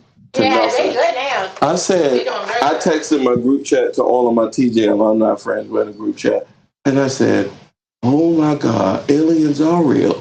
I didn't even know that though. I didn't know you went to TJ. Yeah, I went to TJ. But see, back in the day, I'm a little bit older than you, so I was when they were the three schools together. JHW, and then Maggie Walker, and then TJ, because Maggie Walker was still a school that day. Yeah. But yeah, TJ was getting their ass whooped. Jefferson Huguenot with JHW. And Huguenot beat us 7-2. But so the next year, the coach said, we never gonna get beat 7-2 again. I'm gonna put some small. I'm gonna put some 5'3" white boys on the schedule, so y'all can push them around and everything. And them 5'3" white boys got off the bus at TJ. Beat the brakes off here. And we sitting there practicing. We're like, you know, Peckerwoods. Yeah. Our shit turns bigger than you, white boy. Until they beat your ass. Kick off. Little white boy lift me off my feet. I was flying like, you ever see like a rag doll fly? When we went back and looked at the tape. When we went back and looked at the tape, all you see Coach say, number 2. He say 2. What happened? I said, I don't know, Coach. I don't even remember. But I just saw my ass in the air. He said the boy was 5'2", 5'3". It was technique and all that. Anyway, make a long story short, I know. You was on your back. Yeah. Pause on that. Damn. That's how I get to talking about fevers. That girl took me to Fevers, over to the football. and that go hit. And all, I mean, and I'm not talking. There weren't no aunties in the place. These were young girls. These were some cornbread fed amen women out there. But Fevers? Yeah, Fevers. Fevers was that. Yo, who was the DJ at Fevers though? I don't know who this dude is. You don't remember the DJs from Fevers? Mm-mm. Well, I just said what I said is what I just know it was one way, just like anything south of Richmond. Blue Thunder. No, Sam, Blue Thunder. And then if you come back down closer, my boy, the light-skinned boy who played on Power 90, that one. What's his name? Juan Conde? No, Juan Conde couldn't play with himself. He'll come back every once in a while. We're too local. All right. No, it's not that we're too local. I'm just saying. You're right, we are. It's too narrow. We wanted to talk about something crazy at this part of the podcast, right? Yeah, we wanted to talk about why Indigenous People Day and Columbus Day are still attached. Now that's something that I can tell you why. Case, but, because I'm pissed off that Henrico County schools are the only damn school system you about to put out a disclaimer for Indigenous Peoples Day. Not Columbus Day, because Columbus ain't find nothing but it's behind on a boat. Richmond City, y'all need to be shaming yourself. So what? And Henrico too. Are they going to school during Chesterfield? Yeah, Monday. Everybody's out of school. Everybody's in school except for Henrico. Henrico's out for the day. And Henrico got to be the most. You know what? All right, fair enough. I live here. Ain't none of your kids in school no more? No, they not. Oh, Scalp? Look, I told you. Hers is. Ours is. Yeah, here's what I say to that. The ours. Like, well, that knee feel good though, Jay. I know. I know this because it's election season now. It's because Virginia have off-season elections. Yeah. And then also 2024 is an election year, a general election. But I've noticed all the stuff in my neighborhood as far as signs, people soliciting my vote and everything for very localized stuff. School board, county board, supervisor, sheriff, House of Delegate. We getting casino stuff. And we getting a lot of casino stuff. And I ain't never seen as much stuff for my vote on something so local in my life, which lets me know, and maybe it's just me or maybe it's just where I live, it lets me know that it's kind of important. Because before, if you 20, 30 years ago, nobody gave a fuck about a school board member. Nobody voting wise or House of Delegate, state house. But it's changed a lot because the school boards and stuff, the kids need it. A lot of the schools and stuff have changed. They need to, and the school boards is who make the change. So, they need that. It is important. One of the things I tell the folks is, if you don't, especially if you got the ability, it's like some folks don't have the ability because we live in a city or a region where we're prominent or there's some type of power sharing racially, politically between the races. But in some places, black folk either outnumber that's you. You got vibranium in you somewhere. No, but either black folk outnumber everybody so they can't do nothing, or white folk outnumber the color folk or the black folk. That's a lie. And you tell that to somebody in Woochie Hoochie, Alabama, because that's, honestly, even though they probably outnumber white folk, I think they did something with the congressional district where they take away gerrymander the district where you don't have no choice. So you end up with a Peckerwood as your representative, even though it's 1,000 more, it's 1,000% more of people that look like you in the district. I don't know where I'm going with this. Well, yeah, you do. I think the most important piece to it is that I think a lot of people don't think that these small elections are important. so they don't vote. That's 100%. That's what they expect you not to vote so they can run away. And when I say they, I don't like to use pronouns. I like to be specific. No, I don't. I don't do pronouns. I'm a real nigga. I'm not to say that you're not. I think you're a real nigga, but I don't do pronouns. I tell you straight to your face who you is.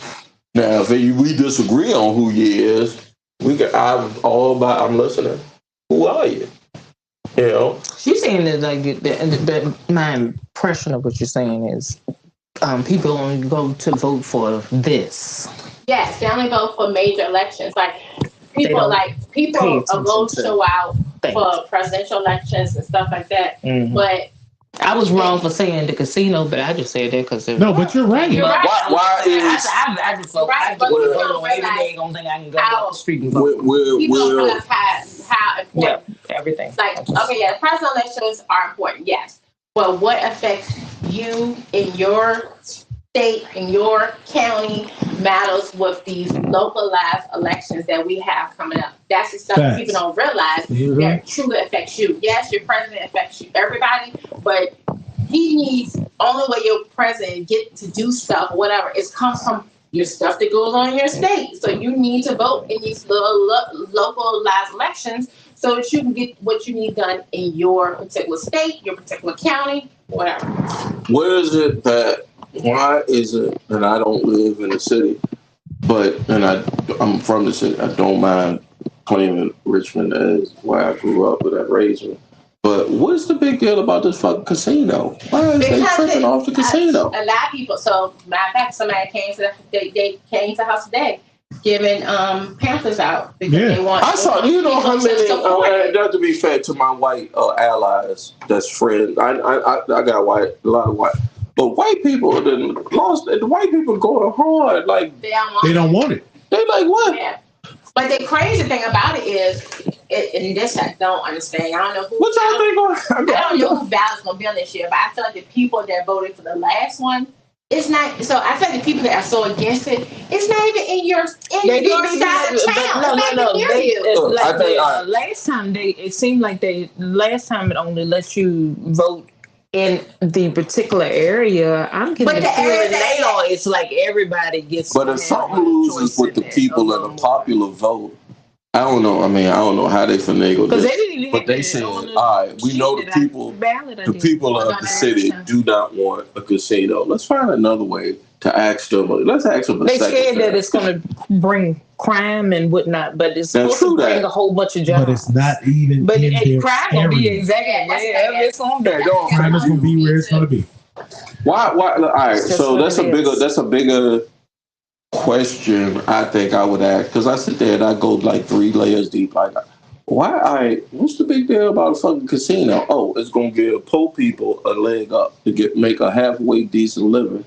Because you ain't going to want to work in there, right? You ain't going to want to work in there, but then they already know it's gambling, it's drinking. I get what is being said, but you also need to see the better part of what it does. But I will disagree with that. Yeah, I will disagree with that because that's hypocrisy. White people get fucked up and put everybody's going to be in there. Gambling more than everybody else. Do it. I'm saying everybody get on there, and it might be people drunk. Okay, but wait a minute. Let's do it like this. And black people. I'm not. Look at Las Vegas. Let's do it like this though.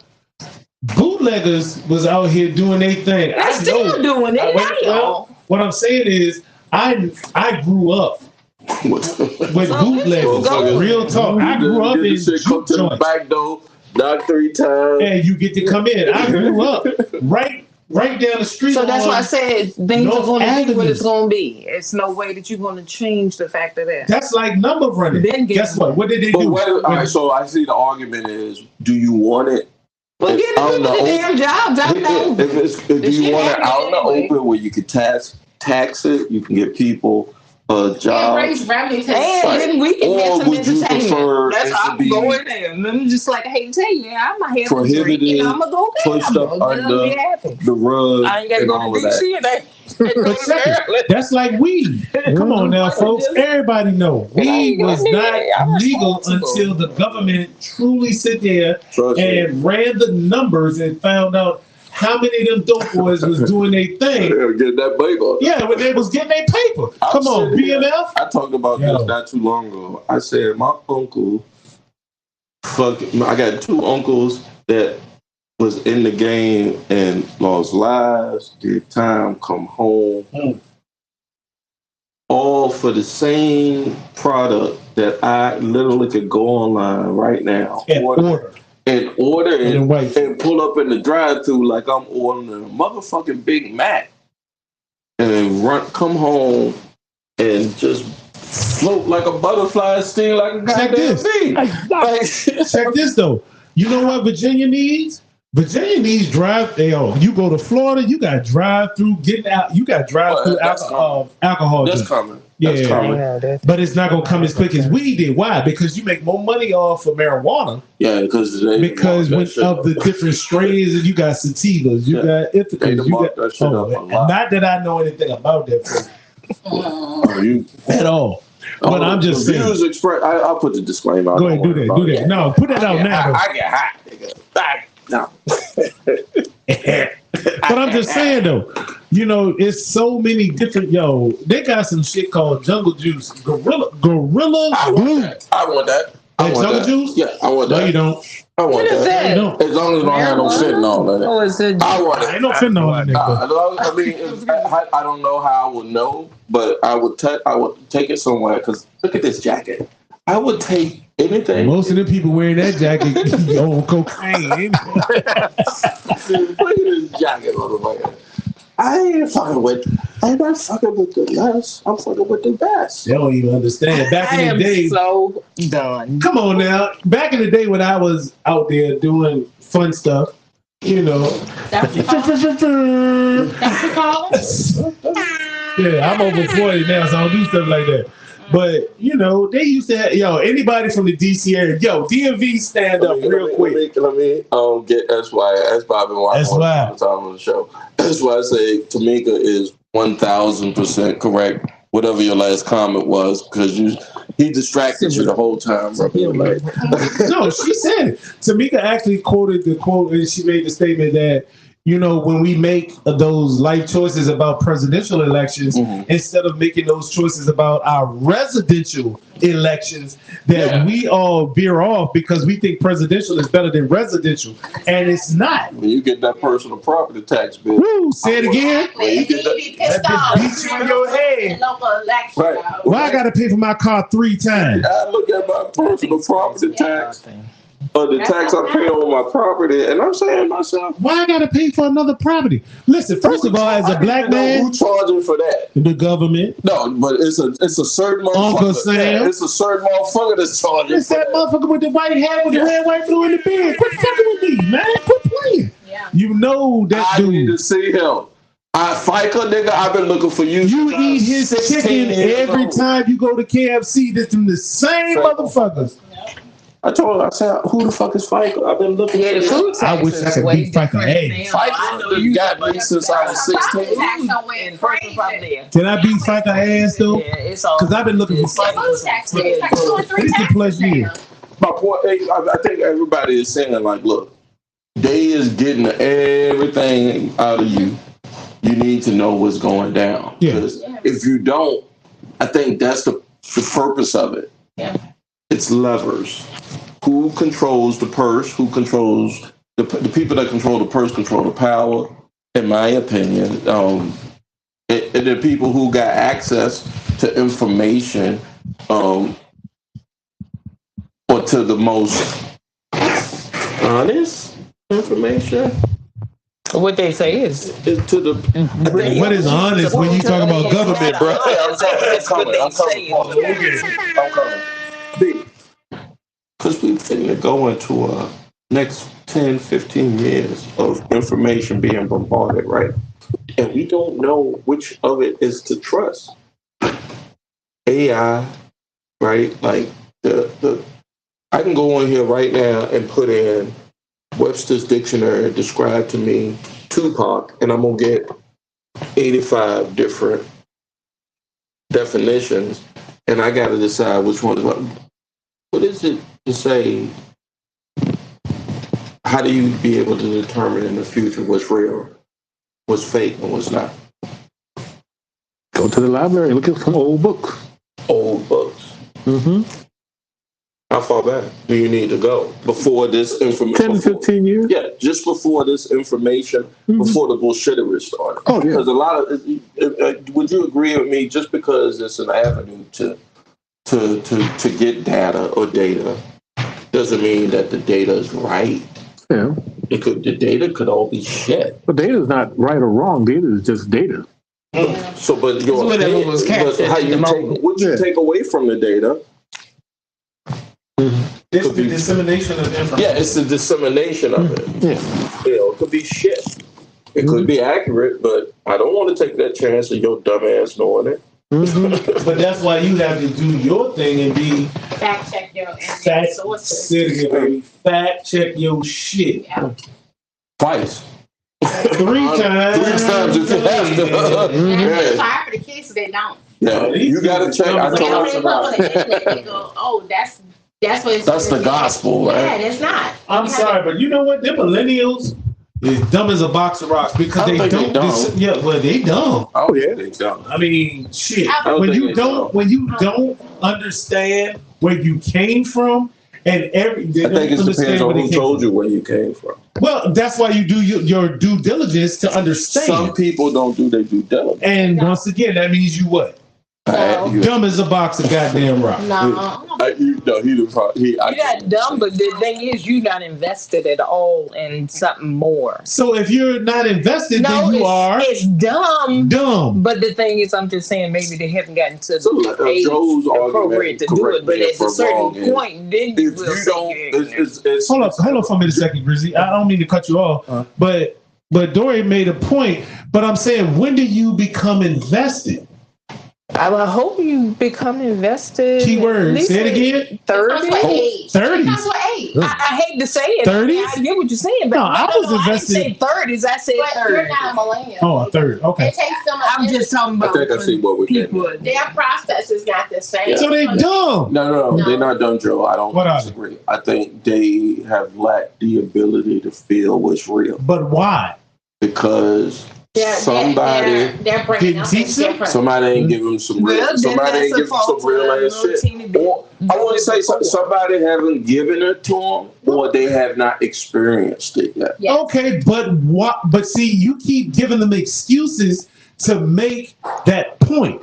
If you want to know, Grizzy, if we wanted to know, you go and get it. Yeah, you go find it. That's what I teach mine. That's what I taught mine. Yeah, don't wait I'm for a believer. nobody. I didn't have to go through everything to understand not to do everything. I think it's an armor. Oh, so you know what? And I don't mean to cut you off, big dog, but that's a perfect point. You didn't have to go through. Enough becomes enough when it's enough. I see that when I grew up enough to know. No, I done seen this happen. That shit ain't right. I take into account. Yeah, not everybody. Yeah, I always look at stuff. One of the things why I think, oh, by the way, let's go ahead and do this. Me and my wife celebrated an anniversary this week. Oh, congratulations! 17 years of marriage. Baby mama, congratulations on putting up 17 years against that dude. Amen. I'm a special motherfucker. You really are. Yeah, I'm a special motherfucker. I'm special for real. I am. 17 years married. He's short but special. And then 20. Specials on Toyota Corollas. How about Volkswagens? I'll take the Volkswagen. That comeback was used. As a comic, I know you can't. Once the joke is used, you can't come back. Fuck y'all in this jacket. I said to myself, that jacket is hot though. And I tell you, when I saw it on the rack, I told Rob, I said, Rob, to be burned. I said, Rob, y'all gonna call me Craig Sager, right? Y'all know who Craig Sager is on NBA. Right? You do? Yeah, Craig Sager. Really? Yeah, Craig Sager come out with the Pepto-Bismol suits. God bless his dad. He passed away. But I don't want to be Craig Sager like with my wardrobe, but I do want to be player sharp. You are sharp. That's all I'm saying. I try my best because I represent. Wait a minute. I'm a man. I'm 40. I represent. What you represent? All the true players. Oh, hold up. Because me and B ain't going like that, bro. Because y'all, I don't know if y'all got represented by some true players before. You better watch your mouth. I don't know. Hey, B. Ladies, y'all sit back for a second. Hey, B. Let me find out. I don't know. Hey, B. True players. Who wants to go with the true player shit that they learned for some true players first? Dude, I'm a true player. But I'm going to digress. Yeah, you're going to digress. See, I'm not or never have been a player. So what the fuck is you in the conversation then? Because see, B just hit you with that shit that just fucked your whole mind up. Because he said he wasn't, but he really was. Right. And he was sitting there talking about I'm not. But that was some Malcolm X shit right there, bro. Blow my cover like that. Yeah, I'm gonna let you laugh. Because you fucking with me because I'm hot, but I'm gonna let you laugh. Go ahead. Oh. You knew me in the dorm. Was I a player back then? Oh, you just a realist. You kept it real. Yeah. But a true player is real, my guy. I agree. I never fronted on any lady. She gave it because she wanted to give it. Oh, gosh. Oh, Lord. And I gave it to her because she was looking for it. Hey. You know what? Killer Mike said it best. I'm just a player. I can't. See, this is where we say a testicle party. A test party? We just go on saying I'll be fair. Let the ladies do it to you. No. I'll be fair. I'll be fair. Ladies, do you have your thoughts on whatever we talking about right now? Now you I ain't your girl. It doesn't matter what you think. Testicle party. Went right there. He went stick it there. I did learn in life, don't think I'm his girlfriend unless he say it because y'all is the dumbest bitches. And then don't be mad. I'm not a bitch. Well, don't be mad because I don't think that you my boyfriend then. Can we get some comments, please? Yeah, when I'm on here, that's why I said exactly nowhere near you and you're saying no, bring no money to your county and give jobs to so many people need them. Bring the casino. I said bring the casino too. It was really funny. Now the casino was slated to be in Southside Richmond. That's what they said. I thought it was like Oregon Hill or something. At first, the first one. Then they moved it to where the old Philip Morris plant is off of Commerce. Yeah. So all of the nothing to do with them people that in the West End that was saying. Now I knew they didn't want to do this. All the white folks. Why is all I need a white? I'm gonna ask my neighbors tomorrow. I just think the neighborhood chat. You better leave them neighbors alone. You about to get kicked the hell out of here, bro.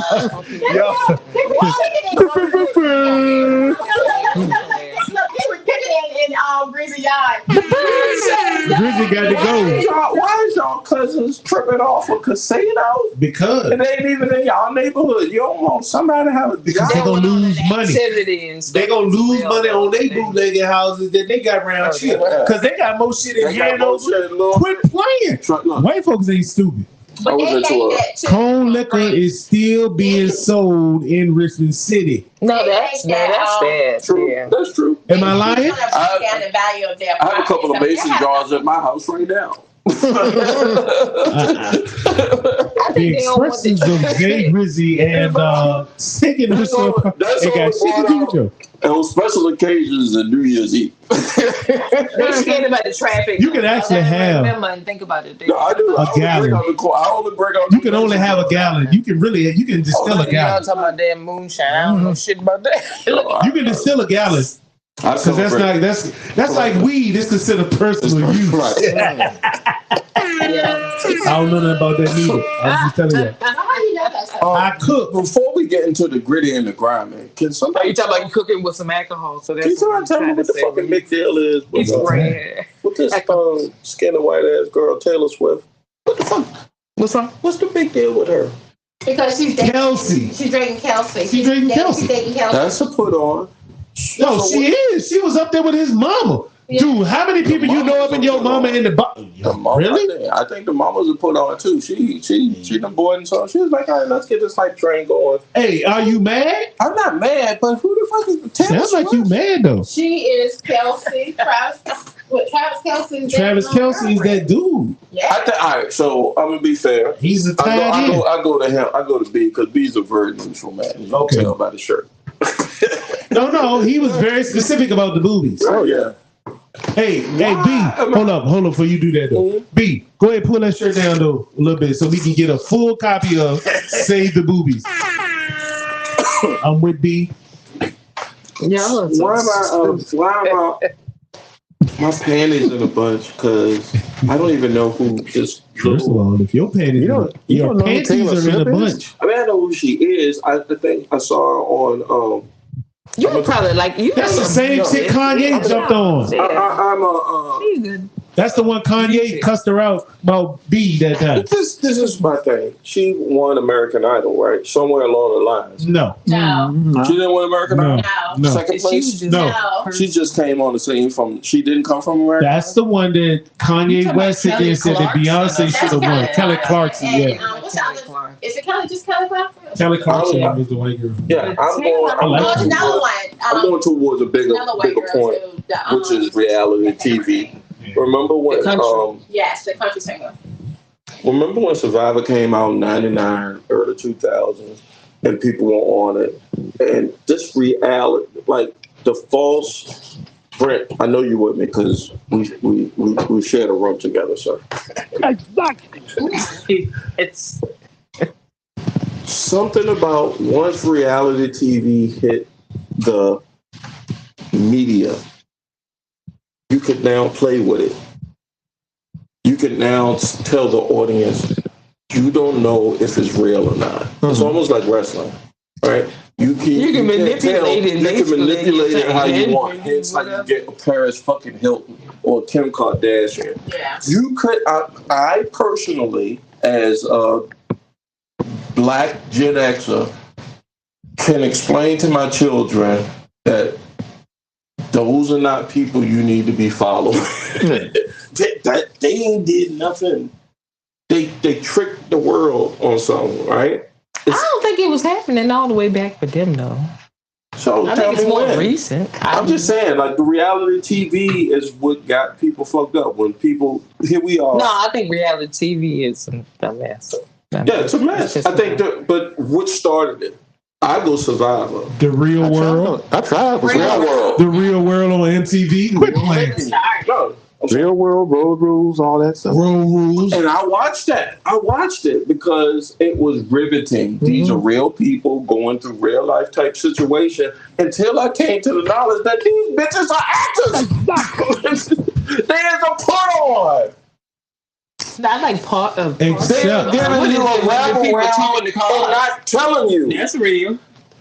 They didn't even give you a wraparound. No, they just they is sucking you off and not even telling you they sucking you off, like right, pause and all that, but right.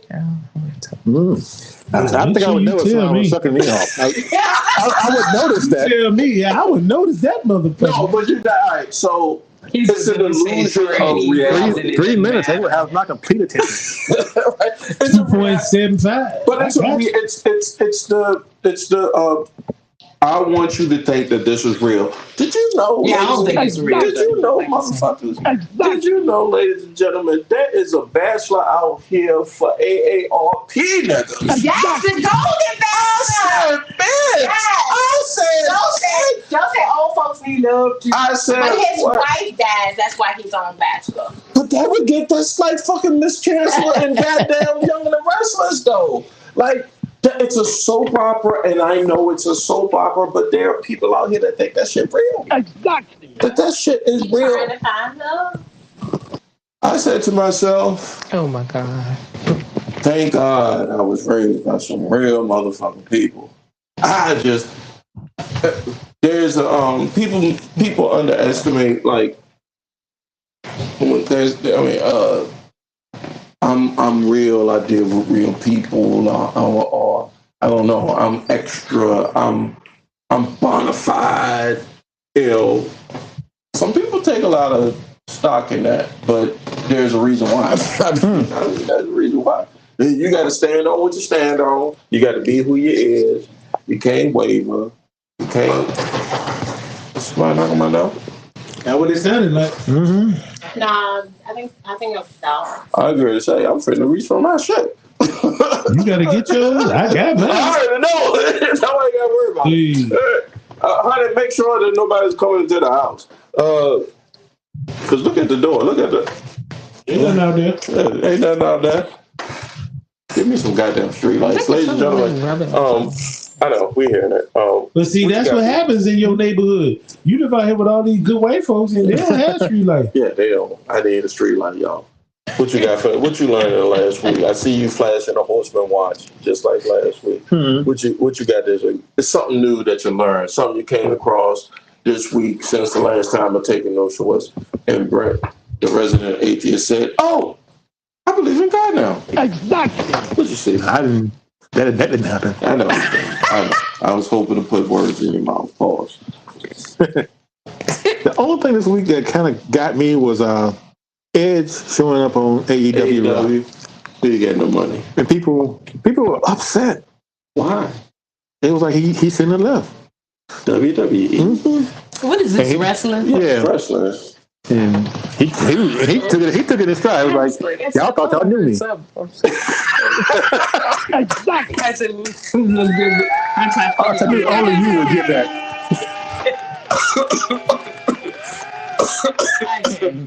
Perfectly delivered. Perfectly. That might be the promo for this episode. Y'all is rich. Since you just work so hard, Ms. Dorte.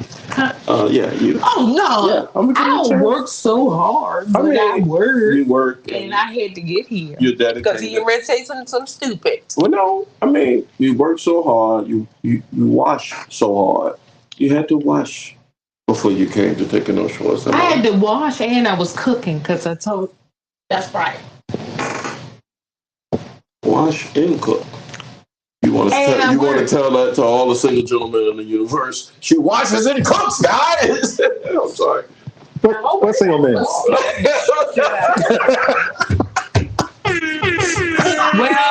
I hope y'all wash y'all. I'm a man. I'm 40. At least go. I soak my nuts, by the way. Lord have mercy. I can't. I soak them in angel tears. I soak my nuts in angel tears because they gonna talk stupid. Angel tears and cocoa butter. No strippers? I worked. But they were strippers? Yes, they were, and then I did all week. I cook. What is that? All week. Well, I don't cook all week. I'm gonna pull that back. But I wash up my body all week, and I work. And he made who's out here not washing their body? That's what I want to know. I want to know who's out here not washing. That's why y'all got skis in your drawers. I saw that. Somebody put that in my group chat. Oh Lord! I saw that. No, I saw that. I saw that in a group chat with the fellas. They said, just some. Throw them in the trash. Yeah, some. And it was the wife going through the laundry, and he had skids in his drawers. Jesus! The meme was something, I don't know how to pronounce it, but it's a meme. What do you pronounce it? It's a meme for y'all, for women that seen it. I said, the first thing I said this. It's a reality. And in response to it, I said, take that damn tire track out the crack of your jaw. Tire track. Look. Dory, this is the first thing I said. I'm just joking with it, but I ain't joking. I said, let me be this is how I replied to the group chat. Because usually in the group chat, I'm the last to reply. Because I'm like, y'all niggas talking about some bullshit, right? But in this regard, that's just like what I know I ain't going to eat if it don't look right. What in the world is he talking about?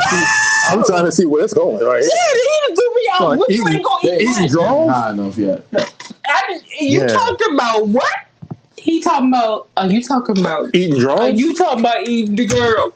No. Okay, I got lost for a second. Let's go play second. I am saying, God damn, y'all be fucked. Y'all. You the one that make it. I had a point I was going there, but I didn't go there because y'all threw me off the tracks.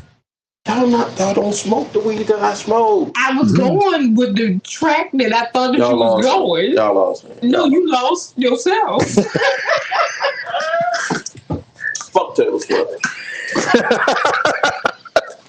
I know that, goddammit. Speaking of them, did you see Kelsey's ex? It's a sister. Yes. He left the sister to be with her. Yes. On some fake shit. His face. On some fake shit. And I'm telling you, you probably saying on the internet, listen to you or whatever. Fuck you. I don't give a fuck. I'm saying, like, what is that telling the rest of the media, the people that consume that media, what is value? The sister or her? Who the fuck is she? And who the fuck is goddamn Travis Kelce? He a football player. He don't even, his shit not guaranteed. You can't jump ship. Not oh, he did. boat. He did. Well, that's dead. Yeah, he did. So he ain't shit. And I mean, in that capacity, is that what you're saying? He I think it's fuckery all the way around, honestly. He dated her sister. He was dating her sister, Taylor Swift, or he put out somebody. I think this is what happened. Somebody in his camp, his publicist said, to get your Q score up, to be a better celebrity. Let's tell the world that you're interested in Taylor Swift. Okay, so but then they had to get her to get on board too. Oh, she on board? Because how the fuck she could be Taylor Swift? I mean, that's a lot of moving parts. She's not that talented. Yeah, I'm low. She's like one of the top 8 selling artists. Do you think one of the top selling artists has to be talented? Mm-hmm. Her falls on. Y'all gonna be up under these comments and I'll take them. But you mean to tell me that just because I would be the best top selling artist in the world based off of a streaming or a number or artificial intelligence type of shit, that means that I'm talented? Yes. Yeah, when people are coming to your concerts, lining up, selling them out all the time. Exactly. That's because y'all don't. Money talks bullshit on marathons. Quit playing. But I'm saying just because they don't know good music, though. Like if you it ain't good to us. It's not. It don't have to be good to me. It don't have to be good. It's good to them. Fair enough. I just asked the question though. I said, you saying you don't think this he's actually dating her? I just don't understand it. He made the point. He was like, it's just not good. It's just because it's not good to me doesn't mean that it have to be good to them, right? Yeah. But then y'all think that they actually dating though? That's I think they actually dating. I don't think they actually dating. I think it's a put. I was like, I think I'm more of a skeptic than a lot. Yeah, I'm more of a skeptic than anybody. I'm a big skeptic. Like anything, if they say the aliens will be here tomorrow, I'm like, I need this motherfucker staying right here. Like I don't believe in ghosts unless I see one. You believe in the Holy Ghost? I felt the Holy Ghost. Don't fuck with him. What I look I'm telling you, you do not have to. I said there with you because I tried that about 25 times. I said, well, why you think this? Well, why this happened? Go ahead, cameras over there now. You didn't see her face. No, you didn't see her face. I saw the Holy Ghost. When it happened. No, when he said what did she? I missed her what did he say? Oh, he's an alien, honey. I know. Yeah, he don't buy it. Enough times. I think you're partial atheist. I don't know. Right? What I am honestly is a non-religious person because what I have seen, I was in the military for 15 years. Religion will get you fucked up. What the Islamic religion? No. Religion will get you fucked up. They try to kill a lot. Come on, B. Religion will get you fucked up every time. They have been fighting a religious war across that water forever. Yes. You look at the Christian Crusades. Yes, I do not disagree. Christianity was not real. But Christianity was made up. But guys, you can be religious. I don't believe in religion just like you guys don't. Everything you believe about your Savior comes from a religion. I don't bow everything that's that. That's how I feel. Everything. What do you feel? I feel the spirit. What do you believe? Did not come from what? No. What? Well, really? Okay, what spiritual aspect of religion do you believe? This is what I put in there, Joe. I'm just asking. I mean, can you answer the question? Here's the answer. I'm so grateful that God got into my... What is God? I'm telling you, God got into my daddy's ball sack. Did he? And then got into my mama's uterus and said, make it happen. God got into them, and that's what's called the spirit. That's what God. What is God? The spirit. Of what? They were three. If you want to play that game, there were three separate units. No. Be clear. There were three separate units. There was the God, there was Jesus, and there was the Holy Spirit. You don't know it. So if you don't know it, how do you know? I don't know. If I don't. I mean, so you going with blind faith? No, it's called killing yourself. Blind faith is fucked up. God never told you to have blind faith. Quit playing with yourself. That perception. No, what do you mean perception? Either you believe or you do not. Blind is blind. If you are blind, then what are you reaching for to help you? Something is here for the reason that you are. It's in your head. No, something's not here for me. Quit playing. No, not me. Something's here for you. For you. There you go. Say for you, because it's not for me. This is great for me. I love this. Like that you don't have to argue your point. Actually allows for me because I have bad days. I have good days. Everybody does. And exactly. So, everybody has days. You may be sick. You have days. Okay. Guess what? Sickness is what it is. Sickness is the fact that there are germs here, and if your black ass sit there and get caught with germs, you get caught with germs. Okay, let's Some people So do this sickness and everything that you're speaking of. Can you tell me why the hell you're here? Can you tell me why the hell you're here? That's a question. Can you tell me why? You gonna tell me because some inordinate answers. You hit him with another question. I mean, because that's a look. I can tell you why I'm here. Why am I here? Because I'm here. I'm here someone to say immaculate conception. How do you feel that you're here? You go about what these white folks will sit there and told you. Yes, you are. Okay, what are you? Okay, I'm not going. What are you basing? What are you basing? What are you basing? I ain't pop up in the damn. What are you basing your analogy on? I'm saying I ain't came from just out. How do you know? Yeah. How do you know? How do I know I didn't come from just nowhere? How do I know? Yeah. Because I know. No, you don't know. No. How you gonna tell me what I know? How are you going? No. That's not what I said. That is not what I said. I asked you a question. I never said you didn't know. If you do know, you would be Kang, and you in a Marvel universe, fuck around with Universe 153, trying to sit there and tell me what you think you know. Were you here when you were conceived? Joe, what you're saying, I see where you're going. Stop me any point where I'm. I sure will. All right. What Joe is saying is you cannot speak on shit because you don't know shit. Pretty much.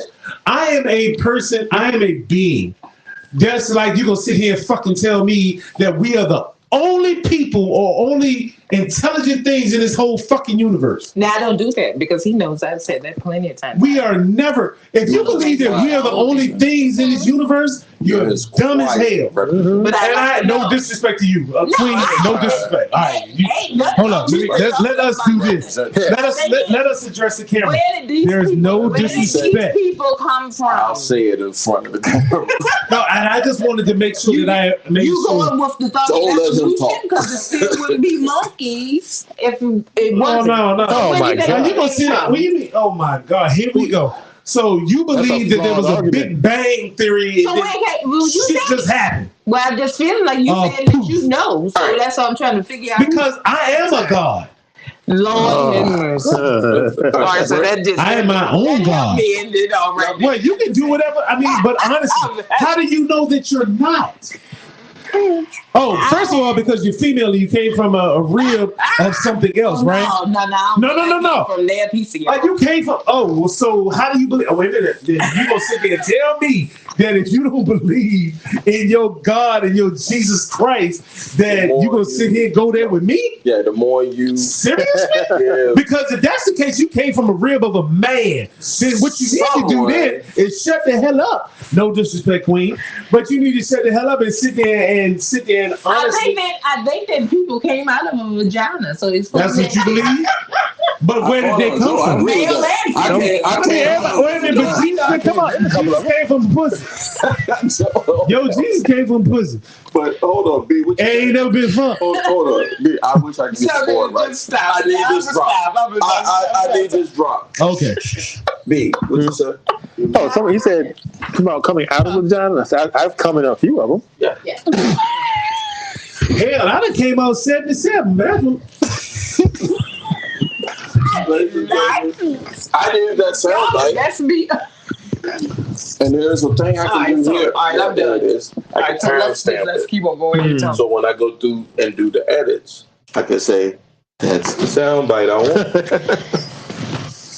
I want for Taking No Shorts podcast. This is October the 6th, 2023. I'm your host, Jay Grizzly Green, a.k.a. Mr. Lee No Meat on the Bone. Exactly. A.k.a. Jay Grizzo. Exactly. A.k.a. the Great Grizzlini. Exactly. A.k.a. How'd your auntie? Exactly. Because the aunties ain't the same as they was 20, 30 years ago. Exactly. And last but not least, get your Ford Explorer. My wife's low price husband. Exactly. Fuck you, Brad. Welcome, ladies and gentlemen. I appreciate everybody, especially S.Y. Butler. We'll go ahead and let everybody. Oh, we got time. We got about 9 minutes left before I let everybody get up out of here. They said last week and a half, let's say about 10 days ago, this Crip from Los Angeles called Keefe D, right? Mm-hmm. Admitted, or he first of all, this thing was talking a lot since the alleged crime, but Las Vegas police arrested the alleged murderer of Tupac Shakur from 1996. It took them, what was it, 33 years? 23 or 33? Is it 30? Too long as time to arrest somebody for murder or alleged murder. When Keefe D was arrested in Vegas, and for our generation as a candidate for all Black Gen Xers on the internet, yeah, got to dig, baby. But, It's if it's right. I'm not saying it's not right. It's not. I don't think it's a right or wrong. I mean, you got to go through the judicial process, and the evidence will be presented. I mean, I got to, because of the jacket, I got to let folks know that. You know, but this guy been on the internet talking about how he did the do for like I don't know how many years, and did they just decide to arrest him? Like, why is it now? And then my wife said, "All right, if y'all gonna do that, then y'all got to get who arrested who shot Biggie." Yeah, that's what I'm saying. If you're gonna arrest the dude that shot Tupac, then that's gotta fall. Cause I mean, it's gotta be. It's too long for somebody not to know, and for somebody not to be held accountable for both people being no longer with us. Dude sit there and said that was, and if you look at the interview, the dude sit there and said that was Puff. Dude been talking for like, I don't know, since the podcast has been available. I've seen, and this nigga been on the internet saying, yeah. And I'm like, how y'all let this person, you can't, would you sit here right now and say that you committed a crime? No. Right? Like, so this, and this dude is out here saying, yeah, I was there. I seen it, I did it. And it's been 33 years. And did he say he did it or he just saw it? He said he was in the car, but he didn't pull the trigger. In the car. That's what he said. And a couple of cats allegedly that was with him are no longer with us because street got its own kind of justice. Say it so again. the street got its own kind of justice. If the 5-0, the police don't deal with it, then we gonna have to deal with it. And they ain't deal with it. And this guy, allegedly, this guy's still out here and telling them, I'm like, yo, how is that happening? And why is Biggie's murderer not caught? Exactly. And the people say that why you gonna equate it? If you come from me in the comments, this is for what happened with us at the time. This is the equivalent of Taylor Swift and goddamn Savage Kills. Taylor Swift and goddamn whoever else is out here, Tweedledum beefing or some shit. Like, I don't know what the fuck. You know what I mean? But so that shit's dead. I mean, you know what I'm saying? That's some different type of stuff. They need to get to the bottom of it. Both of them. And if this guy was in the car when it happened, he needs. I mean, shit. I don't know what an accessory is to something, but the fucking time that went by already. If they can't put you as the trigger man, and they say, oh, if you tell them, oh, you was just in the back of the car when the trigger man dead, what the fuck they gonna do to you? But try you, say you was there, and let you go because it's been accessory after the fact. Yeah, accessory after the fact. Yeah. Try it again. He might be an accessory after the fact, but if he's an accessory, and this is a criminal justice person sitting there telling you this, he is still a link to that which will give him the same time as the person who pulled the trigger. But the jury, if I was on that jury, I would be like, the nigga that shot, the nigga that actually did it is gone. I can't get him his time. Bullshit. They get black folks them time all the time. That's true. That's true. I can't disagree with that. I see no lies detected. I could give him the time. Yeah. Because if a motherfucker say you Brit, they say you got to carry Brit weight.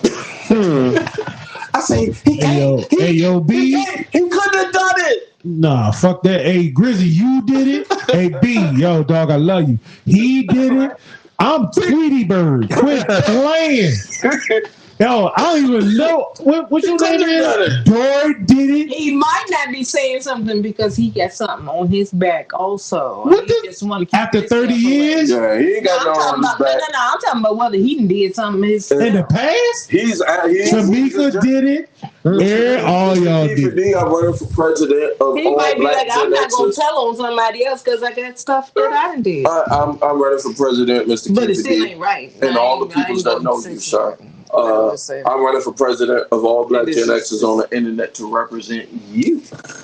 Okay? So, but it'd be nice to say who did if you knew who did that, because I think the two of them is ridiculous. That it's like the way it is. 33 years. 1996 to 2003 was that 27 or 33? It's been the same time. Too much goddamn time. It's too much time because Dallas ain't won a Super Bowl since. Are you serious? Well, that's called a wraparound, sir. That's called a wraparound. All right, but I need some spit on that shit. Pause. Thank you, ladies and gentlemen. You're watching Taking No Shorts podcast. We're fitting to wrap it up. What you did this week? Oh, let me go to J&T meal prep. Ladies first on this one. Mrs. Tamika Lewis. What is it that you do not take no shorts with nowadays? And when I pose this to guests, in essence, let the audience know what you ain't tolerating in 2023. A liar. Just be a real one. Yes. Exactly. You want to? Some people beat around the bush and be like, "Oh, I didn't lie." No, you lied. That's what God did. I gotta smoke a blunt on that one. Oh yeah, you lied. I know you lied, and you got the audacity to try to convince me. To try to convince me you didn't lie. That you did lie. Well, my wife gave me that look. I said, "Oh, you got me." She said, "Don't do that ever again. I'll kill you." I said, "I believe you." Yeah, I am. So no toleration. No. That's some Mary J song. That's right. In the century. Big Bro Joe, all brother Mike T. Exactly. Yeah. Let everybody in the listener audience know what you not taking no shorts with for the rest of 2023. Which you ain't playing with Big Brother Joe, all Mike T. Exactly. Yo, that's crazy. Because what I'm not taking, I mean, I might have to echo what my wife said, because once upon a time I lied my ass off. Mm-hmm. Let's be real. I mean, I'm gonna be real with you. I lied and I was good at it. That's why there was a lot of dumbass women out here. But anyway, yeah, y'all was stupid. Anyway, I'm sorry. Did I say that out loud? Yeah, I did. My goodness. Hey, now see, I can't tell no lies though, because the woman that I'm with made me a better person. So I'm not gonna lie about that.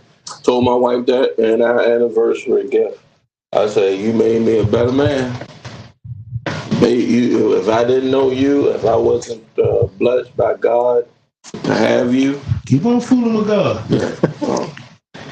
You made me a better man, and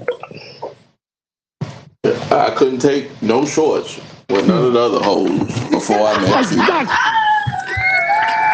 you. Yeah, I agree. I agree. I'd like to thank my co-host. I just asked you, be on time next week. If I do a podcast next week, because it's Friday the fucking 13th, and I'm a believer, and all the believers say that is the devil's day. Shit, you wake up. Devil's day. And they made a whole about 12, 13 movies just about this motherfucking day. You can't tell. Yeah, you do. You can't tell Dory that it's the devil's day, because you don't know why Friday the 13th started. No, save it for next week. Save it for next week. I don't know. Tell me. I'm the devil's cousin. I'm Petey Wheatstraw, the devil's son-in-law. Goddamn. Well, I'm not gonna say that. You don't know what Petey Wheatstraw is? I don't. No, I don't know what. Well, listen, she's stuttering. No. I don't know what you're drinking. Cut her mic off. My cousins, we used to call him that, but I don't know what it is as a something. We used to say Petey Wheatstraw. You don't know who Petey Wheatstraw is? Not at all. It's the devil's son-in-law. Look up Dolomite. All right, so I don't even want to look it up now. We was calling him that the whole time. I didn't been established. realize. Yeah, because I need to hear the story. Didn't realize we did. Excuse me. Because I need to hear the story of what Friday the 13th is all about. Next week, ladies and gentlemen, come back to Taking No Shorts podcast on Facebook Live and youtube.com/Taking No Shorts pod. Well, Brent will explain to me and a special guest what Friday the 13th is all about. And I'll get a chance to enjoy fellowshipping with all the alcohol and cannabis a man can afford. For Brent, Dory, JNT Meal Prep, Big Brother Joe Almighty, Exactly. and Mrs. Tamika Lewis. Exactly. Mrs. AKA, what did you say? Exactly. AKA Damn Country Wayne. AKA I will beat a nigga ass. Hey, I'm gonna cut that all up. You gonna cut it off? Yeah, I'm gonna cut it up real But I got one more though. Okay. AKA that's my chick. Yeah, you better recognize. Sir. Cause you don't know who you fucking with. You right. You got to know who you fucking with. Yeah. And sometimes the people that usually do the fucking with don't know who they fucking with. And that's when you find out. Ladies and gentlemen, that's my time. I am the host of Taking No Shorts podcast, Jay Grizzly. Make sure you like, share, subscribe anywhere where you find your favorite podcast. I appreciate everybody that was rocking with us on the Facebook and the YouTube. That's why Smurf out in Indonesia.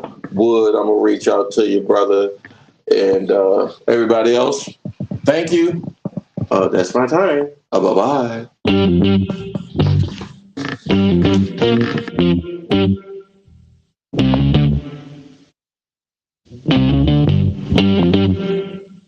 We talking about practice. Not a game. We talking about practice. Now I gotta talk. We all gotta be quiet. You're talking to the Rolex wearing, diamond ring wearing, kid stealing, wheeling dealing, limousine riding. I'm a man. I'm 40. And now your host, Taking No Shorts podcast, Jay Grizzy.